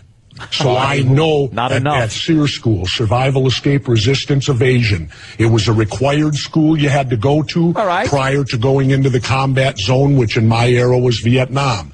All of us had to go there. We were all, in essence, every one of us was waterboarded. It is torture. Now, what's it like? It's drowning. It gives you the complete sensation that you are drowning. And it's no good because I'll put it to you this way. You give me a waterboard, Dick Cheney, in 1 hour, and I'll have him confess to the Sharon Tate murders. Hell of an allegation he's making there. That's pretty funny, though. He didn't say the Manson murders. Yeah. He was waterboarded. He said it himself. It's the sensation of drowning. He's not. He's alive. Mm-hmm.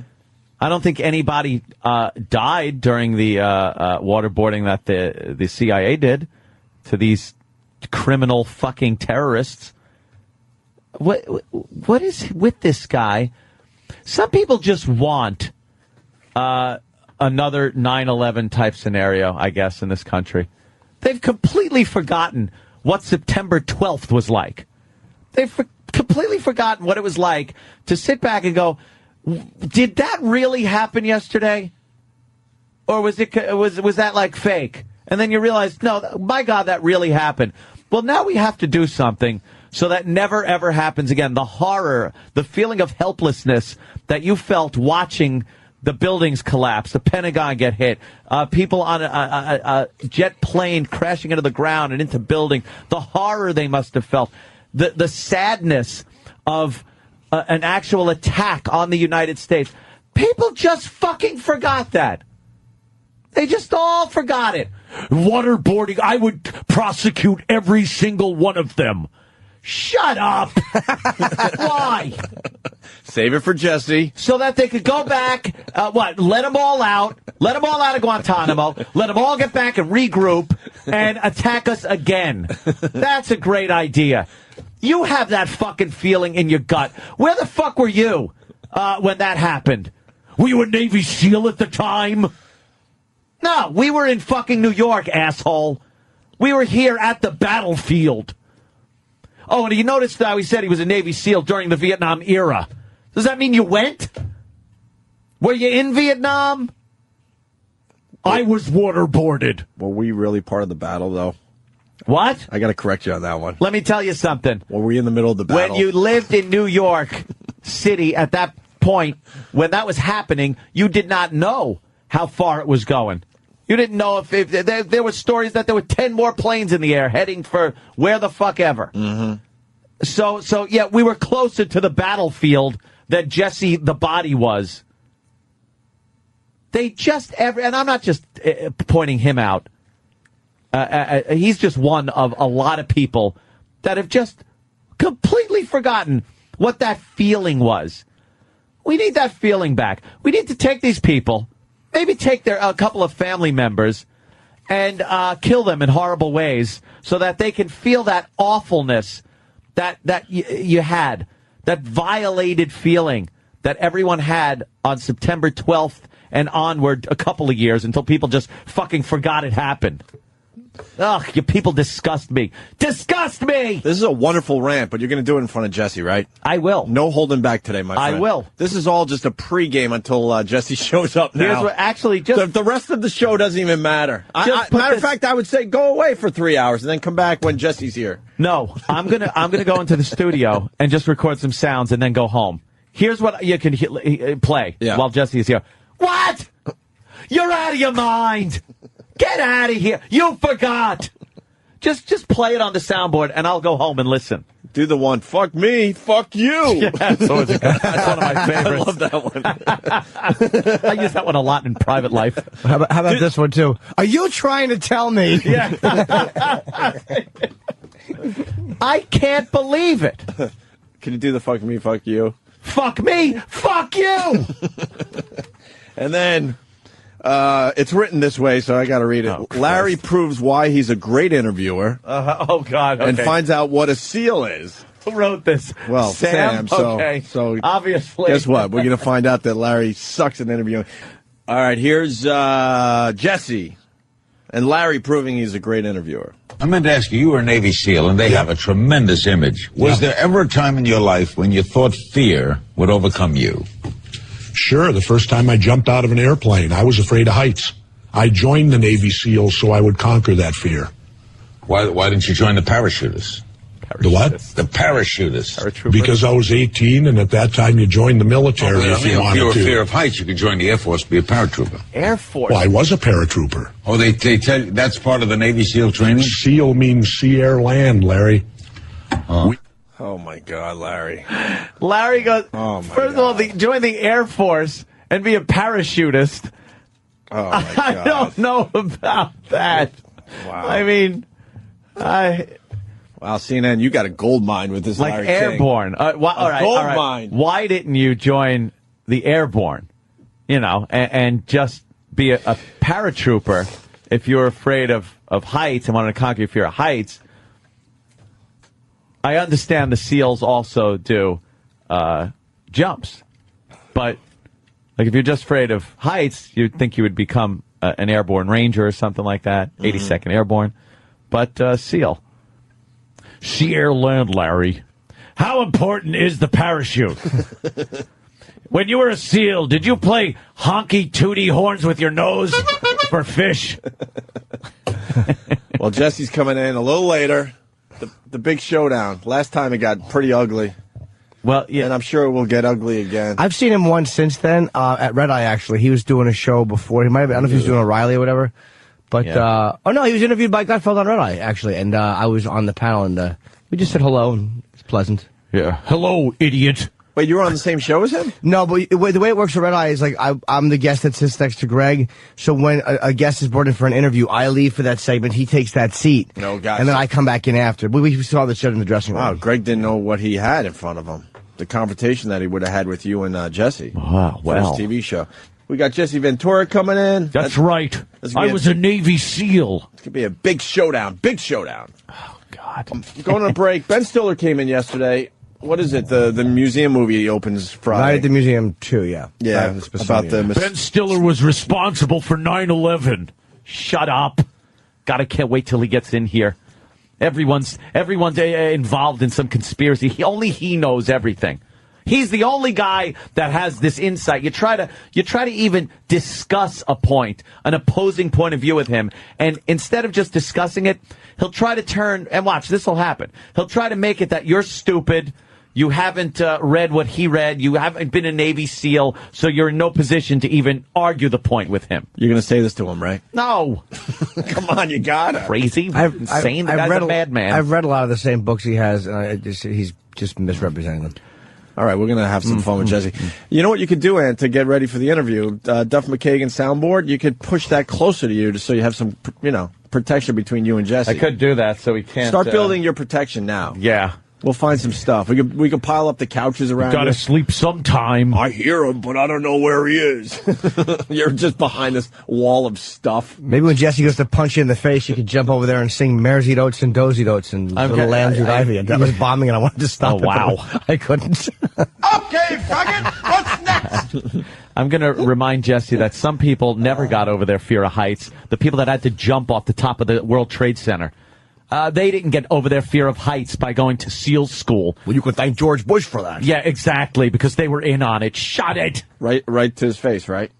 No, I'm saying it now. I think you're brave enough. Once he gets here, I'll say I loved his work. And no, I think you'll get riled great, up. and I he's think fantastic. You'll get riled up. All right, we got to get that. Anyhow, okay, enough of that. Hey, Duff, thank you so much. Always a pleasure to see you. Is he still the governor? No.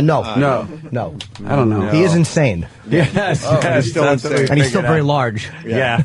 So you can't call him that. No. Don't. Oh, he'll see me out in the lobby now, though. Yeah, you shouldn't have called him insane. Oh, no. Duff said that. Well, as we walk out, I'll say that to Mike. Why'd you call Jesse Ventura? All of a sudden, Mike goes flying from the 36th floor window. I was a Navy SEAL. All right. Yeah. All right, we got to get We'll have Jesse in here in a minute. Yeah, quick break, and we'll get Jesse in here. Opie and Anthony. It's the Opie and Anthony Show. Very, very busy day today. In studio, Jesse Ventura. Yes. Promoting Don't Start the Revolution Without Me. On paperback. Oh, out on paperback. That's right. Oh, you came around when it was out originally. Now then they make you do it again. When the paperback comes out, you got to come out and do all the shows all over again, and that's part of the obligation of when you write a book. If it's successful enough and makes it to paperback, you're happy to do it because it means the book was a success. Take it to paperback. And you got to write extra pages too, because you got to give them a little extra, right? Yep. So I updated it now because, of course, I wrote the book, and the epilogue of the book is complete fiction. I write fact all the way till the epilogue, and then I switched over to fiction without telling you. Oh, really? It just becomes a murder mystery. And I had to kind of remove that because I did a fictional piece saying that martial law, that I and Robert Kennedy Jr. are running for president, and that martial law is declared here, and they suspend because there's an attack of 6 of our cities, and they suspend the elections. And then I wanted to kill myself in the book, but Dick Russell, the guy who wrote it with me, wouldn't allow it, so I end up in a coma. Why wouldn't he allow it? Did he thought it was too depressing? No, he probably wanted to do another book with me, which we're now doing. So he figured if I I created Jesse Ventura, so I felt I had the right to kill him. No, that's true. Since I created him, the public image of who he is, then who would have the right to kill him other than me? Mm-hmm. And that's what I kind of wanted to do, because when I moved to Mexico, I had no intention really of going into the public eye anymore. It was like a getaway to go down there. Now, you obviously you spend a lot of time down in Mexico, I gather? Yep. Yeah. And you enjoy what down there as opposed to being here? First of all, the weather.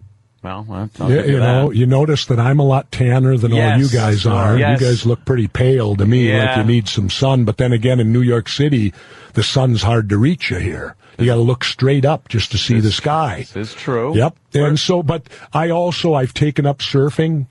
I used to do a lot of body surfing and boogie boarding, but now I'm trying to make the transition at this late time in my life to board surfing. Yeah. And it's very difficult. It's a dedication. I often like to say this. Surfing is a lifestyle, and you must be completely dedicated to it. Imagine if you were that dedicated to religion. Would they call you a religious bum?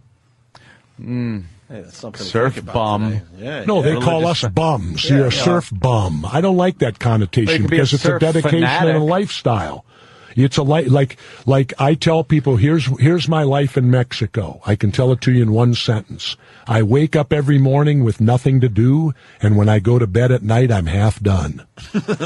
You can't compare surfing to religion because of the connotation. Surfing has done nothing but commit horrific acts and violence all over the world and murder people in its name. Oh, yeah, and religion don't do that. Exactly, that's what I'm saying. Hey, no one's ever been murdered over religion. What needs to be said about Mexico, you're off the grid, you don't own a cell phone, you're an hour from pavement, and you're an hour from electricity. Wow. But you pedal a bike? And I went from the governor's residence to that, imagine. Is it a nice house at least? Oh, yeah, beautiful home. Yeah. Yeah, and the taxes are marvelous down there. I bet. You know what my taxes are? I have a 3-bedroom, 3.5 bath with a casita on the back. I have my own swimming pool, 30 of my own palm trees, and it's all encased in a wall thing, a 2.5-car garage. My property taxes down there are $400 a year. Wow. Wow. And get this. Now, here's the better part about it. They get it and we don't. And I'll state it this way. At least in Minnesota. Now, I can't speak for all the states, but I'll speak for the one I govern. In Minnesota, the government and taxation, they penalize good behavior and reward bad. Mm-hmm. Case in point, your home. If you buy your home, fix it up and make it better, like a good citizen, right? How do they reward you? You pay more. You pay more, right? So by using their analogy, you should buy the house, let it go to shit, be the worst house on the block, then they'll reward you. You'll pay less. You know something? Now, do you know how I agree with Jesse. Yeah, absolutely. Do you know how it works in Mexico? This is embarrassing. We should be embarrassed up here. Do you know how property taxes work down there? There, they reward good behavior. Your property taxes are due in March. If you agree and pay them in January, they knock off 20%. If you pay them in February, they knock off 10%. March is normal, and then the fines start. Well, I pay mine on January 28th. Of course, February is a shortened month. So in 30 days, I'm getting 20% on my money. Tell me where I can do that legally. Mm-hmm. Now, we should be embarrassed that their system is so much superior to ours. Down there, they reward good behavior. As far as, yes, you that pay, goes. you pay early, you're rewarded. As far as that goes, you're very true. Yeah. You're very right. I agree with that. But there are some downsides certainly. of living in, well, maybe not living in, and especially you. I mean, you obviously have the means certainly. to buy something nice down there. There are a lot of impoverished people down there. Absolutely. But the thing that's good about it, when you go to Mexico, it's understood the government's corrupt. See, we're on an ego trip up here. We kind of like to think our government's not. I got news for you, people. We're as corrupt as any Mexican government. It's just that they're open about it. Down there, you know it. By the way, I have a get-out-of-jail-free card. I've been pulled over twice by the federales, the federal police, where they kind of hold you up for money. Uh-huh. All I do is pull out my governor's ID and say, I know Presidente Fox and Presidente Calderon. You just have a warning. Go ahead. Oh, yeah? Oh, yeah. I've done it twice. I bet that Are works. you worried about crime down there? Because Giuliani didn't even want to go without his own security. Do you have security with you? Or? Never. No? I'm safer where I'm at. Are you kidding me?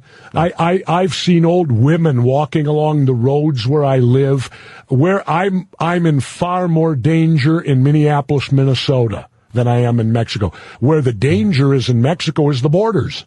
Mm-hmm. And why? Well, let's go back in history. Who created the border towns? We did, the United States.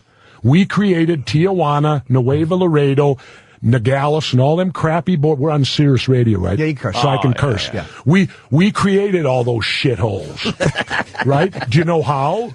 The prohibition of alcohol. When we prohibited alcohol, everybody that wanted to drink went over the border to Mexico to drink. Well, there came the prostitutes, there came all the bullshit. Now, the same holds true today. You have violence at the border. We all remember the Virginia Tech murders? Yeah. Sure. Okay, do you know what the headlines were that day in the Mexico papers? It said USA 33, Mexico 20.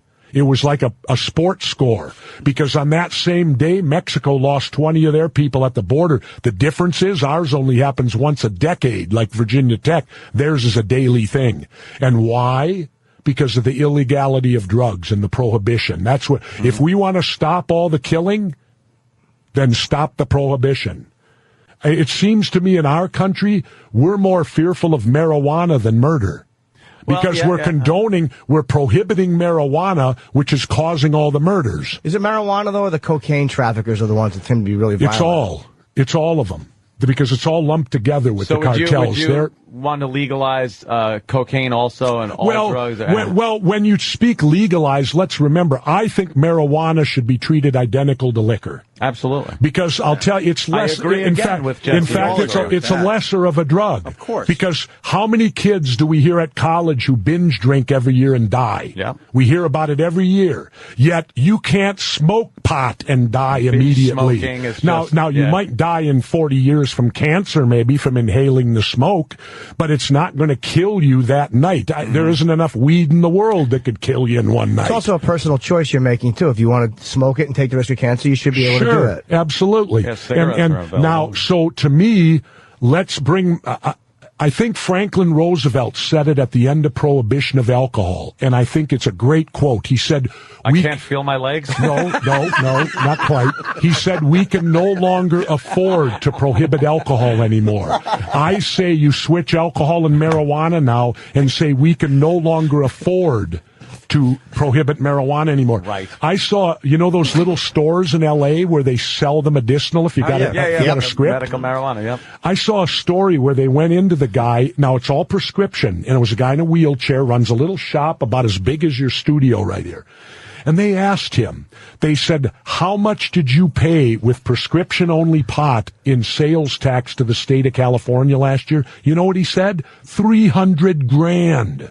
Wow. Now, if it was legal like liquor, he would be saying $1 million. Now, in these economic times, isn't it smart to get a new revenue source? Schwarzenegger's actually saying that, though. You, in a way, agree. I think Schwarzenegger's kind of toying with that idea. Absolutely. So you actually agree with Arnold on that. He's in a desperate spot right now. Exactly. Our whole country's in a desperate spot. Apparently. Wouldn't it be smart? Would it be that marijuana saves this country? Well, it won't save it, but it's one of the building blocks. If you can get more revenue coming, and one thing is not going to solve the economy. You're going to have about 30 things to solve it. But this could be one. How much more of the Predator cast is for legalizing pot? I would say all of them. Oh, right. I would say Sonny'd have to be for it. Sonny Landham. I wouldn't think Sonny'd have no problem with it. I don't think Carl and Bill would have a problem with it. Carl Bill Duke and Carl Weathers. Seems like he might poke a little bit. Sure. Shane Black, who wrote Lethal Weapon, I don't think he'd have a problem with it. Good. I just was a little curious on that one. Now, Elpidia, now I don't know. Elpidia Carrillo, the Mexican girl. I don't know what Elpidia's spot would be on it. Get to the chopper. It was very good. I like that. I've seen it so many times. Get to the chopper. Now we got to get into something because I'm agreeing with you on everything you said so far. All right. But now there are a couple of issues, Jesse, where I think we part ways a little bit. And what might that be? That would be what I heard he's talking about on Larry King about Guantanamo. and the insurgents, the victims, the tortured people, the bad guys, the terrorists, the poor guys, whatever you want to, depending on which side, whatever they're being called. Muslims. This day. Muslims. Well, we only seem to waterboard Muslims. Well, when they're the only ones crashing in the building. Oh, not true. Well, Timothy McVeigh and Nichols, why didn't we waterboard them? Well, we kind of knew they did it. Yeah, but many people felt there were more people involved. Shouldn't we have waterboarded them to find out? But we can't, can we? Because it's against the law. Well, we did execute one of them. They were covered under the Constitution of the United States of America. Right. The insurgents, the victim, whatever you want to call them. They should be too. But they are not. Yes, they are. They are. Our country is our country. But it's, you go by the rule of, if you don't follow the rule of law when it's convenient, you must also follow it when it's inconvenient. Torture is illegal. But there's a difference. No, there is not. There is a difference between people, American citizens protected by the Constitution, and wartime prisoners that are protected by what? The Geneva Convention. Exactly. But they don't qualify for that either. Only because that's what the torture people are using as semantics to get away with it. It's just like when they call it enhanced interrogation. Right. Oh, what a neat word to come up with that you can substitute for torture. Well, it is a shame. I've been waterboarded. I heard. I know that. Yeah, and I it's heard. torture. Yep. John McCain has been waterboarded. He said, isn't it ironic that the guys who have been waterboarded and the guys who have actually served their country are opposed to the torture, and it's all these pukes like Dick Cheney, who got 5 deferments from the Vietnam War. He's all for it and creates it because he never had to put his ass on the line, did he? Shouldn't it be on the table? Shouldn't that be on the table, at least as a threat for information? No, because the information's fraudulent. That's why I made the quote. You give me Dick Cheney a waterboard in an hour, and I'll have him confess to the Tate murders. I understand. Because when you're being tortured, you will say whatever it is to stop the torture. Yeah. So there's no credibility to what. Why do you think it's not allowed in the courts? But the threat. There are no buts. The threat of a torture. Let me tell you. Okay, when you go public then we and stoop to their level, don't we? I'm not saying. What's even next? saying Should we lop them. some heads off? I'm not even saying torture them, but I'm saying to publicly say this is what we're never going to use takes a tool away. It's called the tool of fear, not actually torturing. Let's say, and believe me, I'm not even for that. But I'm talking with you here. I know. Why would a president or anybody else for that matter say we're never going to use this? It's a bad thing to tell the opposition what you're taking off the table, regardless if you use it or not. Because that puts us above them. But by being above them... if we stoop to their level, we're no better than they are. But you know something? We are, because we're not. When we bomb places, we have to make sure they're strategic strikes. We don't. When we have bombs are you that go kidding me? You know How many civilians you think have died in Afghanistan and Iraq from our supposed surgical strikes? Because war isn't perfect, unfortunately. We can't just kill the bad guys. That's why it's war and it's bad. And that's why we shouldn't be in either one of them. But I'm saying Afghanistan too. We shouldn't be in. No. Why? Al Qaeda are the people. They could have turned him over. Excuse me. We went to war with Al Qaeda because they supposedly would not turn over Bin Laden. That's all they did. Al Qaeda. That's all they did. We said to Al Qaeda, turn over Bin Laden. Al Qaeda said no, and that's why we're fighting them. Well, the Taliban, you mean? Or the Taliban. The Excuse Taliban me, the Taliban. They were the head muckety mucks lopping off heads and doing whatever they do. But don't you think that somebody had to be held responsible? And I know some of your theories on 9/11. They're not theories; they're questions. And in our country, you're not allowed to ask them anymore. You have theories, though. No, I have questions. I have questions. That's all. Not theories. I have questions. Your take on what happened is not what the official line is. Right.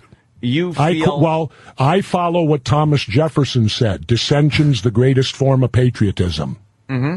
Yeah. I dissent. I question my government. I agree with everyone's right to do that. Absolutely. But why does everyone get angry when you question 9/11? People get angry at you and they call you names. And they do all this stuff. And all I do, there's things about 9/11 that are very peculiar to me. That whole day was a bit peculiar. Yeah. And I do have a background, I think, in demolition. I was trained by the best guys we have in the country.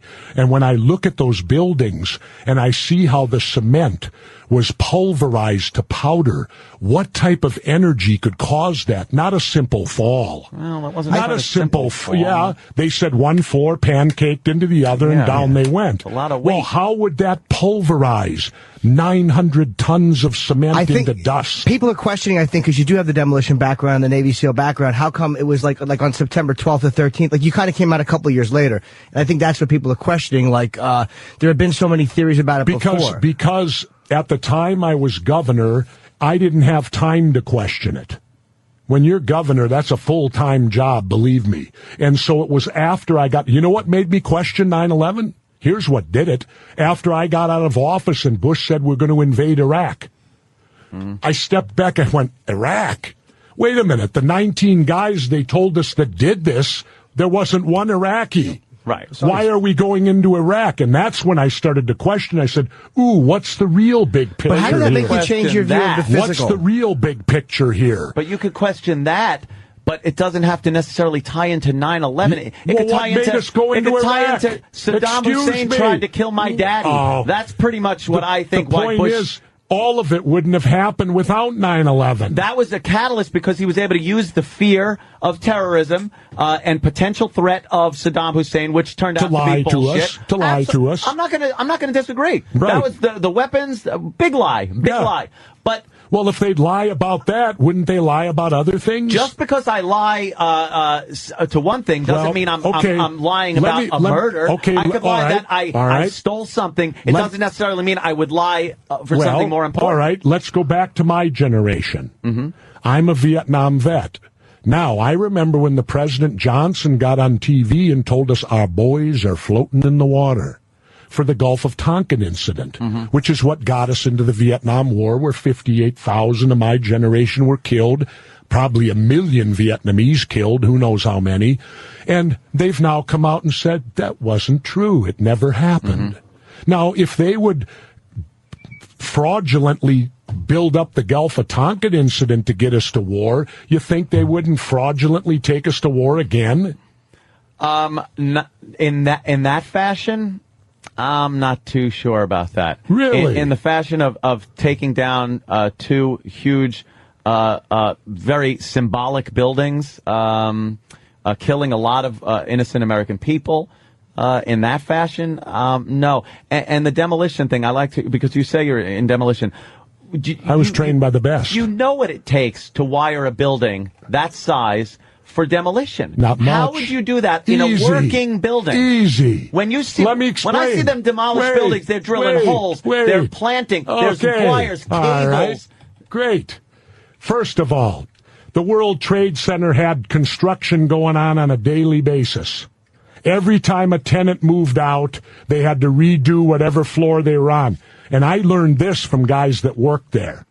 They said construction was an everyday thing. Construction workers would walk in and out all the time. You want to know how to do it? Be the UPS man. Show up with your brown truck. You got access to every floor. You can carry boxes up to any floor. Who's going to ever question? You're the UPS plant guy. Enough explosives covertly to take down buildings that are 100 stories tall. Do you know anything about the modern demolition? I've seen many. Do you know what super thermite is? Do you know what super thermite is? No, but I assume it would be a very high temperature. It's a highly explosive demolition that you can put on like painting the walls. It doesn't become a demo till it dries, and it can be made into paint. You could have people painting super thermite right here in the building, and they wouldn't even know it. I would love to see a demonstration of it used to take down pillars of cement. I can show you super without thermite. Drilling into the superstructure. I can show you super thermite. We just did it for a pilot I'm doing on True Channel. We showed super thermite simply painted onto I-beam steel and detonated, and it burned right through it. I-beam steel. Mm-hmm. Can I ask you a question just about 9/11? I would almost believe you're a conspiracy theorist. Why go the government is just a theory. Let me just ask you, why wouldn't they just, to go through all that and go through the planes, why wouldn't they just bring the buildings down, take 2 trucks, however they do it, get them into the basement. If you can bypass the security at the airport, if you can do all that, you can get trucks into the basement. You somehow make a proclamation that Saddam Hussein has said he is going to attack a major New York City. That day, you drop both buildings. You A, kill a lot more people. You B, remove almost all of the X factors that can fuck you up, like a plane not taking off because of mechanical failure. And you give the entire American public a galvanizing reason to go into Iraq. Like, that is so much simpler and so much easier to control. Why wouldn't they? I mean, if they, I don't know. Why not something simple? Why 4 airplanes and possibly more, and then you leave Zacharias Moussaoui to be tried? It's embarrassing. There's a lot of unanswered questions, and that's my point. Why is it that when you ask questions about 9/11, you're immediately attacked? Why aren't you allowed to ask a question about it? If you saw something that you don't understand, which there are many things I don't understand that day. Why June 1st? Did George Bush do an executive order changing how we respond to air attacks? Up until that point, base commanders were left to their discretion whether we sent jets up, and that happened like 170 times a year. Jets would go up in the air. Yet June 1st, through an executive order, no jets were allowed to go in the air unless it was cleared through Donald Rumsfeld at the DOD. So in essence, you could have a stand down simply by Rumsfeld not answering his phone. Because no one had permission to go up in the air. Where was our air defense that day? Here you had 4 commercial hijacked airplanes covering 2 to 3, 4 hours a time, and we didn't have one jet in the air. Yet, go back to do you remember Payne Stewart, the golfer? Yeah. Okay, Payne Stewart took off from Florida in a private plane. They went up and lost contact. Within 20 minutes, they had a fighter jet up on the wing. He said, they're slumped over. I can't raise them. They appear to be dead. He followed them to Nebraska or whatever. When they didn't hit Omaha, he let them go down. Well, this was a private plane out of Florida. And we had a jet up there within 20 minutes. Here you've got 4 hijacked planes and not one. Let's look at the government's theory, and I call theirs a theory too. They've never proven any of this. But Jesse, you're saying 4. Hold on, you're saying 4 planes. Just not to interrupt you, but you're saying 4 planes. You remember too?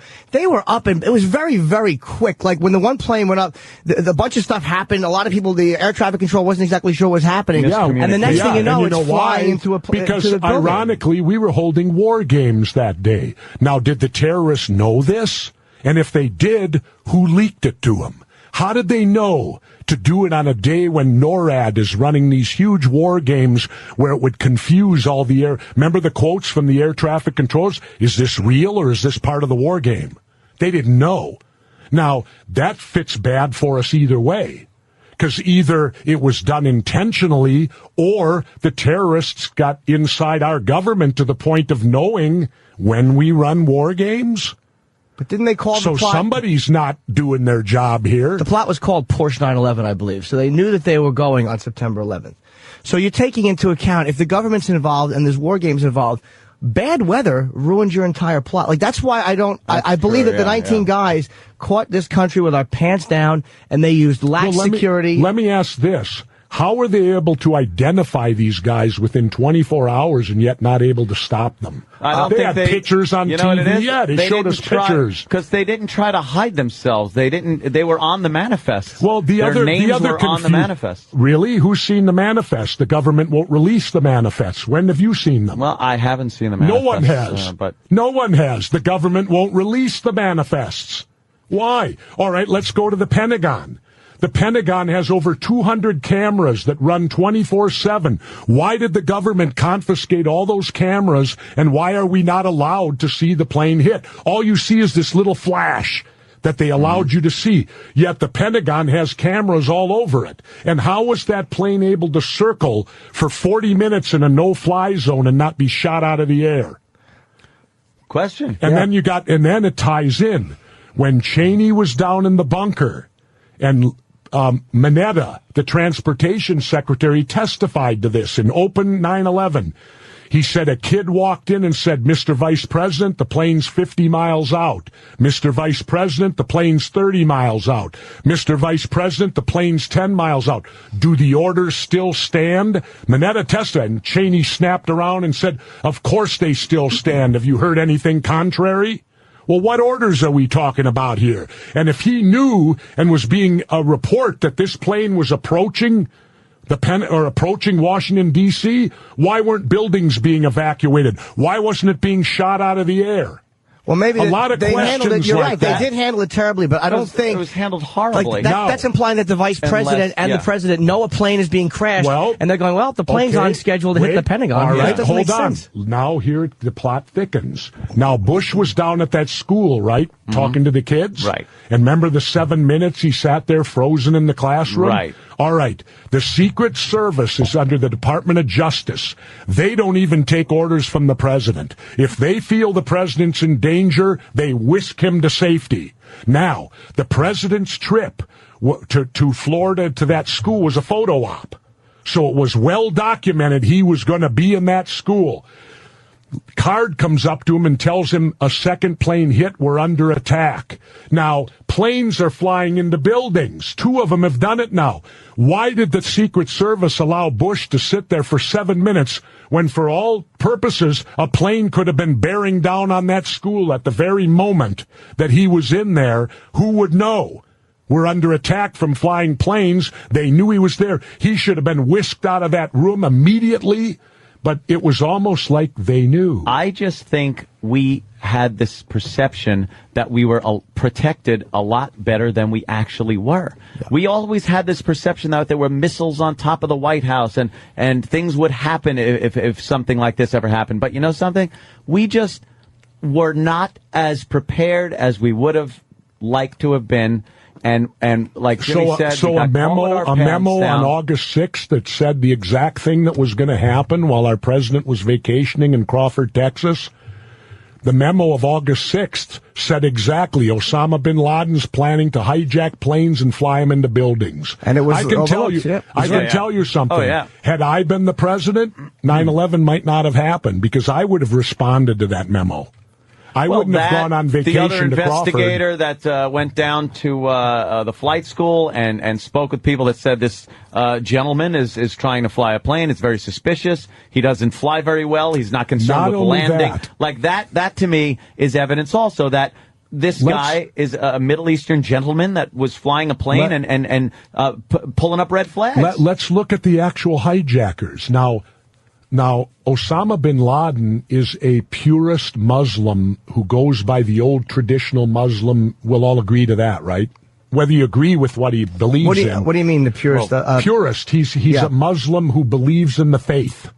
Like we're the infidels, we should be out of their country and all this. I think al-Zawahiri is more the strict religious guy than he is. Okay, well, both of them then, whatever. But these guys that hijacked, they were not strict to the faith. They were going to stripper bars.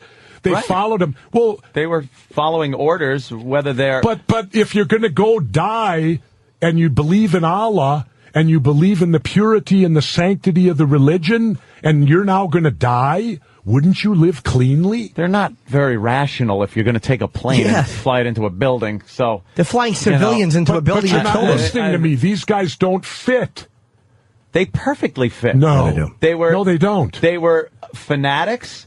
Perhaps not as religious as you would think they would be if they're going to fly into buildings, but you got to be a little cuckoo to fly into a fucking building with planes full of people. So, perhaps they weren't strictly adhering to this Muslim faith. I would.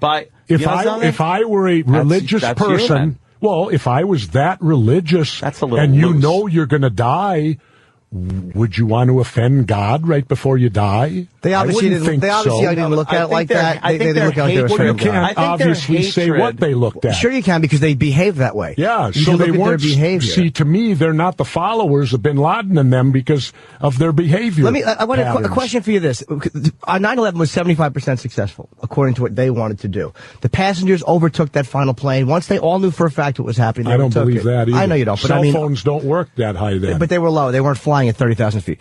But let's just say, let's say for the sake of argument, the passenger's attacked.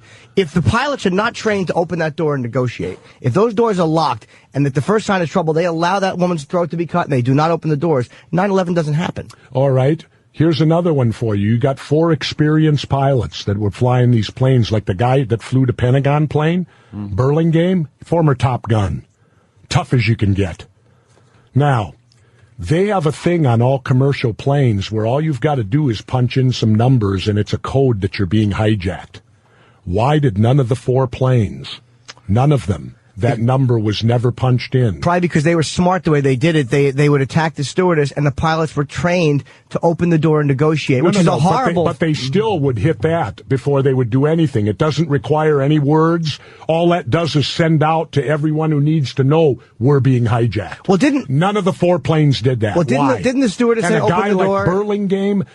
Guys that knew him said he would never give his plane up. He would die first. So then how did they get it? I don't know why they didn't. I don't know. He might have died first. But he was a tough guy. He was a karate guy. He would top in self-defense, all this stuff. When you got a guy box with cutter? a box cutter... Ooh, yeah, box cutters when you got are a guy with real a box dangerous. cutter to a girl's throat, perhaps, then the guy isn't going to charge in and start fighting, knowing that somebody's life is threatened. You got to look, in hindsight, you know, let's remember if you think now. these planes are going to fly into the ground and everything like that, you're going to do whatever you have to do. Okay, here's what we have to believe then, and which all of you do, that 19 Islamic hijackers armed with box cutters defeated our multi-billion-dollar air defense system that the Soviets couldn't. And the threat of a bomb. The Soviets couldn't do it, but these 19 guys, all while taking orders and conspiring with a bearded guy in a cave in Afghanistan. Yeah, a billionaire who has funds and who has a network of people. He's not some broke guy. He's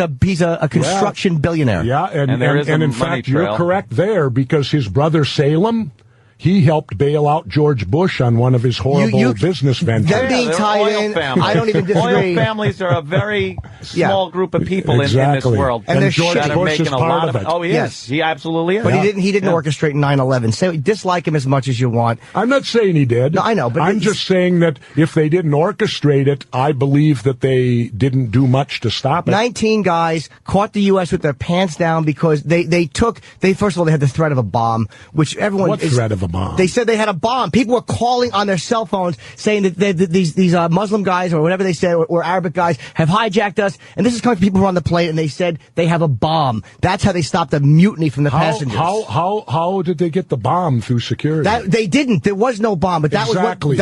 You'd be that stupid on the plane? Wouldn't you if you were on the plane? I would think. Jesse, you're different. You're not a businessman on your way to L.A. to do something. No, I'm a governor. But you're also a fucking wrestler and a Navy SEAL. You think differently than the average citizen. No, I don't. Yes, you do. No, I don't. Regular guys aren't 6'5". That can throw somebody through the window. Pre-9/11, your mindset, if you're a regular average Joe flying, was if some fucking shenanigans happen, I'm going to sit in my seat, shut up, and hope we land and they, deal with this problem. Because it had never happened. Because it hadn't happened. If they knew right off the bat that they were flying into buildings, you would do everything you could. Every old lady would be scratching friggin' eyeballs out. That's, I think, the mindset now is what you're thinking, but it's hindsight. The pilots would have done something. You tell me they couldn't have dipped that plane. They knew they were going to be flown into buildings. They would have dipped that plane and dropped everybody. They would have lowered the air pressure. Rolls if you want. Anything. But... No, it had never happened. You negotiated, they would ask for the freedom of political prisoners, and you would land. No one had ever flown passenger planes into buildings. And the shitty intelligence, the lack of communication between the FBI and the CIA, that was all terrible. But that doesn't mean that it was a conspiracy by the U.S. government. You got your ideas on it, in questions, like you said. I'm not saying it is. I'm just saying that what troubles me in this country is that on this issue, you're not allowed to talk about it. But you are. Well, without people insulting you. Now, you guys are different, but I get insulted. You're right. You get called Rosie O'Donnell. I've been called that now because I... Hey, it's Opie from Opie and Anthony, and that does it for us. We're done. Go find someone else to entertain you. We're done. Ron and Fez, they're up next. All right. Hooray! On the virus, XM202, Sirius 197. Hey, Jesse Ventura. A lot of controversy. We were in the middle of our Jesse Ventura interview. I kind of liked that it was more of a discussion yesterday, by the way. Yeah. Everyone was hoping for the big, Anthony gets punched in the face, Kenny chokes out Jesse Ventura, that whole thing. Luck. And trust me, I was secretly hoping that there'd be some kind of confrontation. Not that you would get hurt, my friend. But it just makes for great radio. I think, but it was a good discussion. Yeah, we did that the first time. Jimmy really and him got into a pretty good match last time around. This time it was kind of let him get his shit out without us interjecting a lot during what he wanted to say, and then we comment on what he said. It was more of a discussion, conversation stuff. But I was just I was stupefied by some of the stuff this guy believes, thinks, theories. He pawns it off and tries to make it like, I'm just asking questions. Well, he would be able to push his agenda forward a little better if he didn't get so crazy with his theories. Like, I think you should question the government. I wonder what the government knew and what they decided not to do, all that. I do wonder some of that stuff.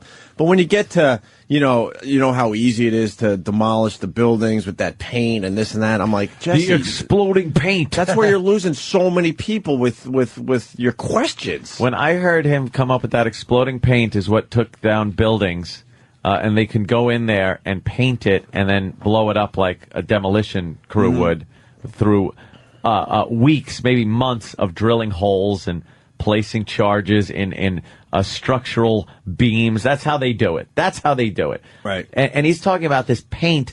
Well, first of all, you'd have to rip all the sheetrock off the walls and get to the beams to paint them if there's exploding paint. But it just sounded ridiculous, exploding paint. Let me jump in for a second, Ed, because all the conspiracy theory guys, they were losing the argument with exactly what you're saying. You're trying to tell me that they demolitioned this building while people are working full time in the building. So now in their minds, like, all right, well, yeah, I guess that would be crazy with all the dust flying and the holes being drilled. So then they had to come up with another way that it was done. And someone somewhere out there said, well, they got this paint. Exploding paint. And now it's solved that issue, that problem with their conspiracy theory. Yeah.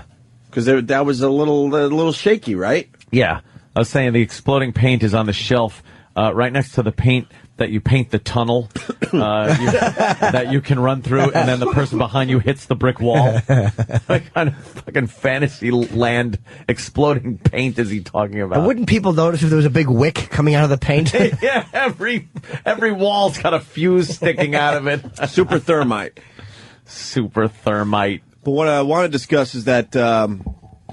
I don't know. I mean, the master computer, it is so stupid. We've been talking about this for a long time. This satellite radio is set up in such a way where we can't keep the channel live all day long. Yeah. Which is bizarre to me. So what happens is, why in between shows does it do that, Dan? What's that? Where the computer just, knocks us off the air. That's all programming down in D.C. because we're still running off of XM's scheduling. But why can't they fix it where... They did. Well, you know what? It was there, and then we took it away, and then it was put back for some odd reason, and now it's gone again. It is the dumbest thing. I don't know. It doesn't make sense. I don't know why it keeps going back and forth. I don't know who's making that decision, but it's gone now, so there won't be any kind of conflict like that. There's a hard out at, 10:51? There used to be. Oh, we fixed it after yesterday? As of yesterday. So today... So we don't have to discuss this anymore. Finally, they figured it out. Okay. So Rich Voss won't get interrupted, thank God. Oh, wow. Thank the Lord. Yeah, but at 10:51, the computer literally just takes us off the air to play promos and whatnot. And I never understood why, but that's what happened yesterday in the middle of Jesse Ventura ranting and raving. We all knew we were running out of show. We're like, uh-oh. I didn't think it was going to hit at 10:51. I thought it was great. I thought mid-sentence in his babbling, it just went dead. It did work nicely, right? It really did. We had video rolling, and the video's up on the Opie Radio YouTube channel. As to what happened after the mics went off. What I love is he's trying to continue, and you're being polite, but you can't wait to get out of here. You can't get out of here fast enough. I got my coat on. I got my bag in my hands. I'm in running position. Right. Jimmy's searching for a Sharpie. All he cares about is an autograph. Thermite paint. Thermite. I'm out of here. Yeah. Someone else pointed out that Danny's pushing Kenny out of the way. Just everybody wants out. Yes. Yay. Especially because he's here. Yeah. In general, when the show's over, we all want to just move on with our lives. Right. But yesterday, It just gives you a nice insight. And it's like, as he's just packing his bag. That sounds great. Sounds great. And Jimmy's getting all nervous, like, I don't know if I'm going to get my autograph. I don't know if I'm going to get my autograph. I know, he's yelling about bomb paint. You want to leave? Yeah. So it's up there if you want to check it out. Let's say hi to Dan the trucker. Dan, first call of the day. Welcome to Opie and Anthony. Hey, man. What's going on, guys? Trucker Dan here. How are you? Hi, Dan. Hey, I was listening to, they got 2 weeks of free Howard. I had no Do they? I never would have known. Yeah, no kidding. Yeah, it was about 2 in the morning, nothing else on. I thought I'd listen in and stuff. They had Jesse Ventura on their show. I would have had Jesse on there, and then, of course, he was going ranting and raving with all of his lunacy about the waterboarding and the 9/11. And at least you guys contested some of the stuff. They were sitting there. Howard was calling Vice President Cheney a warmonger. They were just agreeing with everything that came out of Jesse's mouth. I couldn't stand it. I had to at least turn off during that interview. I mean, I turned it back on later on. I want to agree with that. Talk about himself. You gotta question what Jesse's saying. Yeah, it's outrageous. You have to question it. And they were just kind of like, softballing him and agreeing with him. And it's like, man, at least Anthony and Jimmy were giving him hell, about everything that came out of his language. Mouth. Well, what you want to do is represent the other side because, Yeah.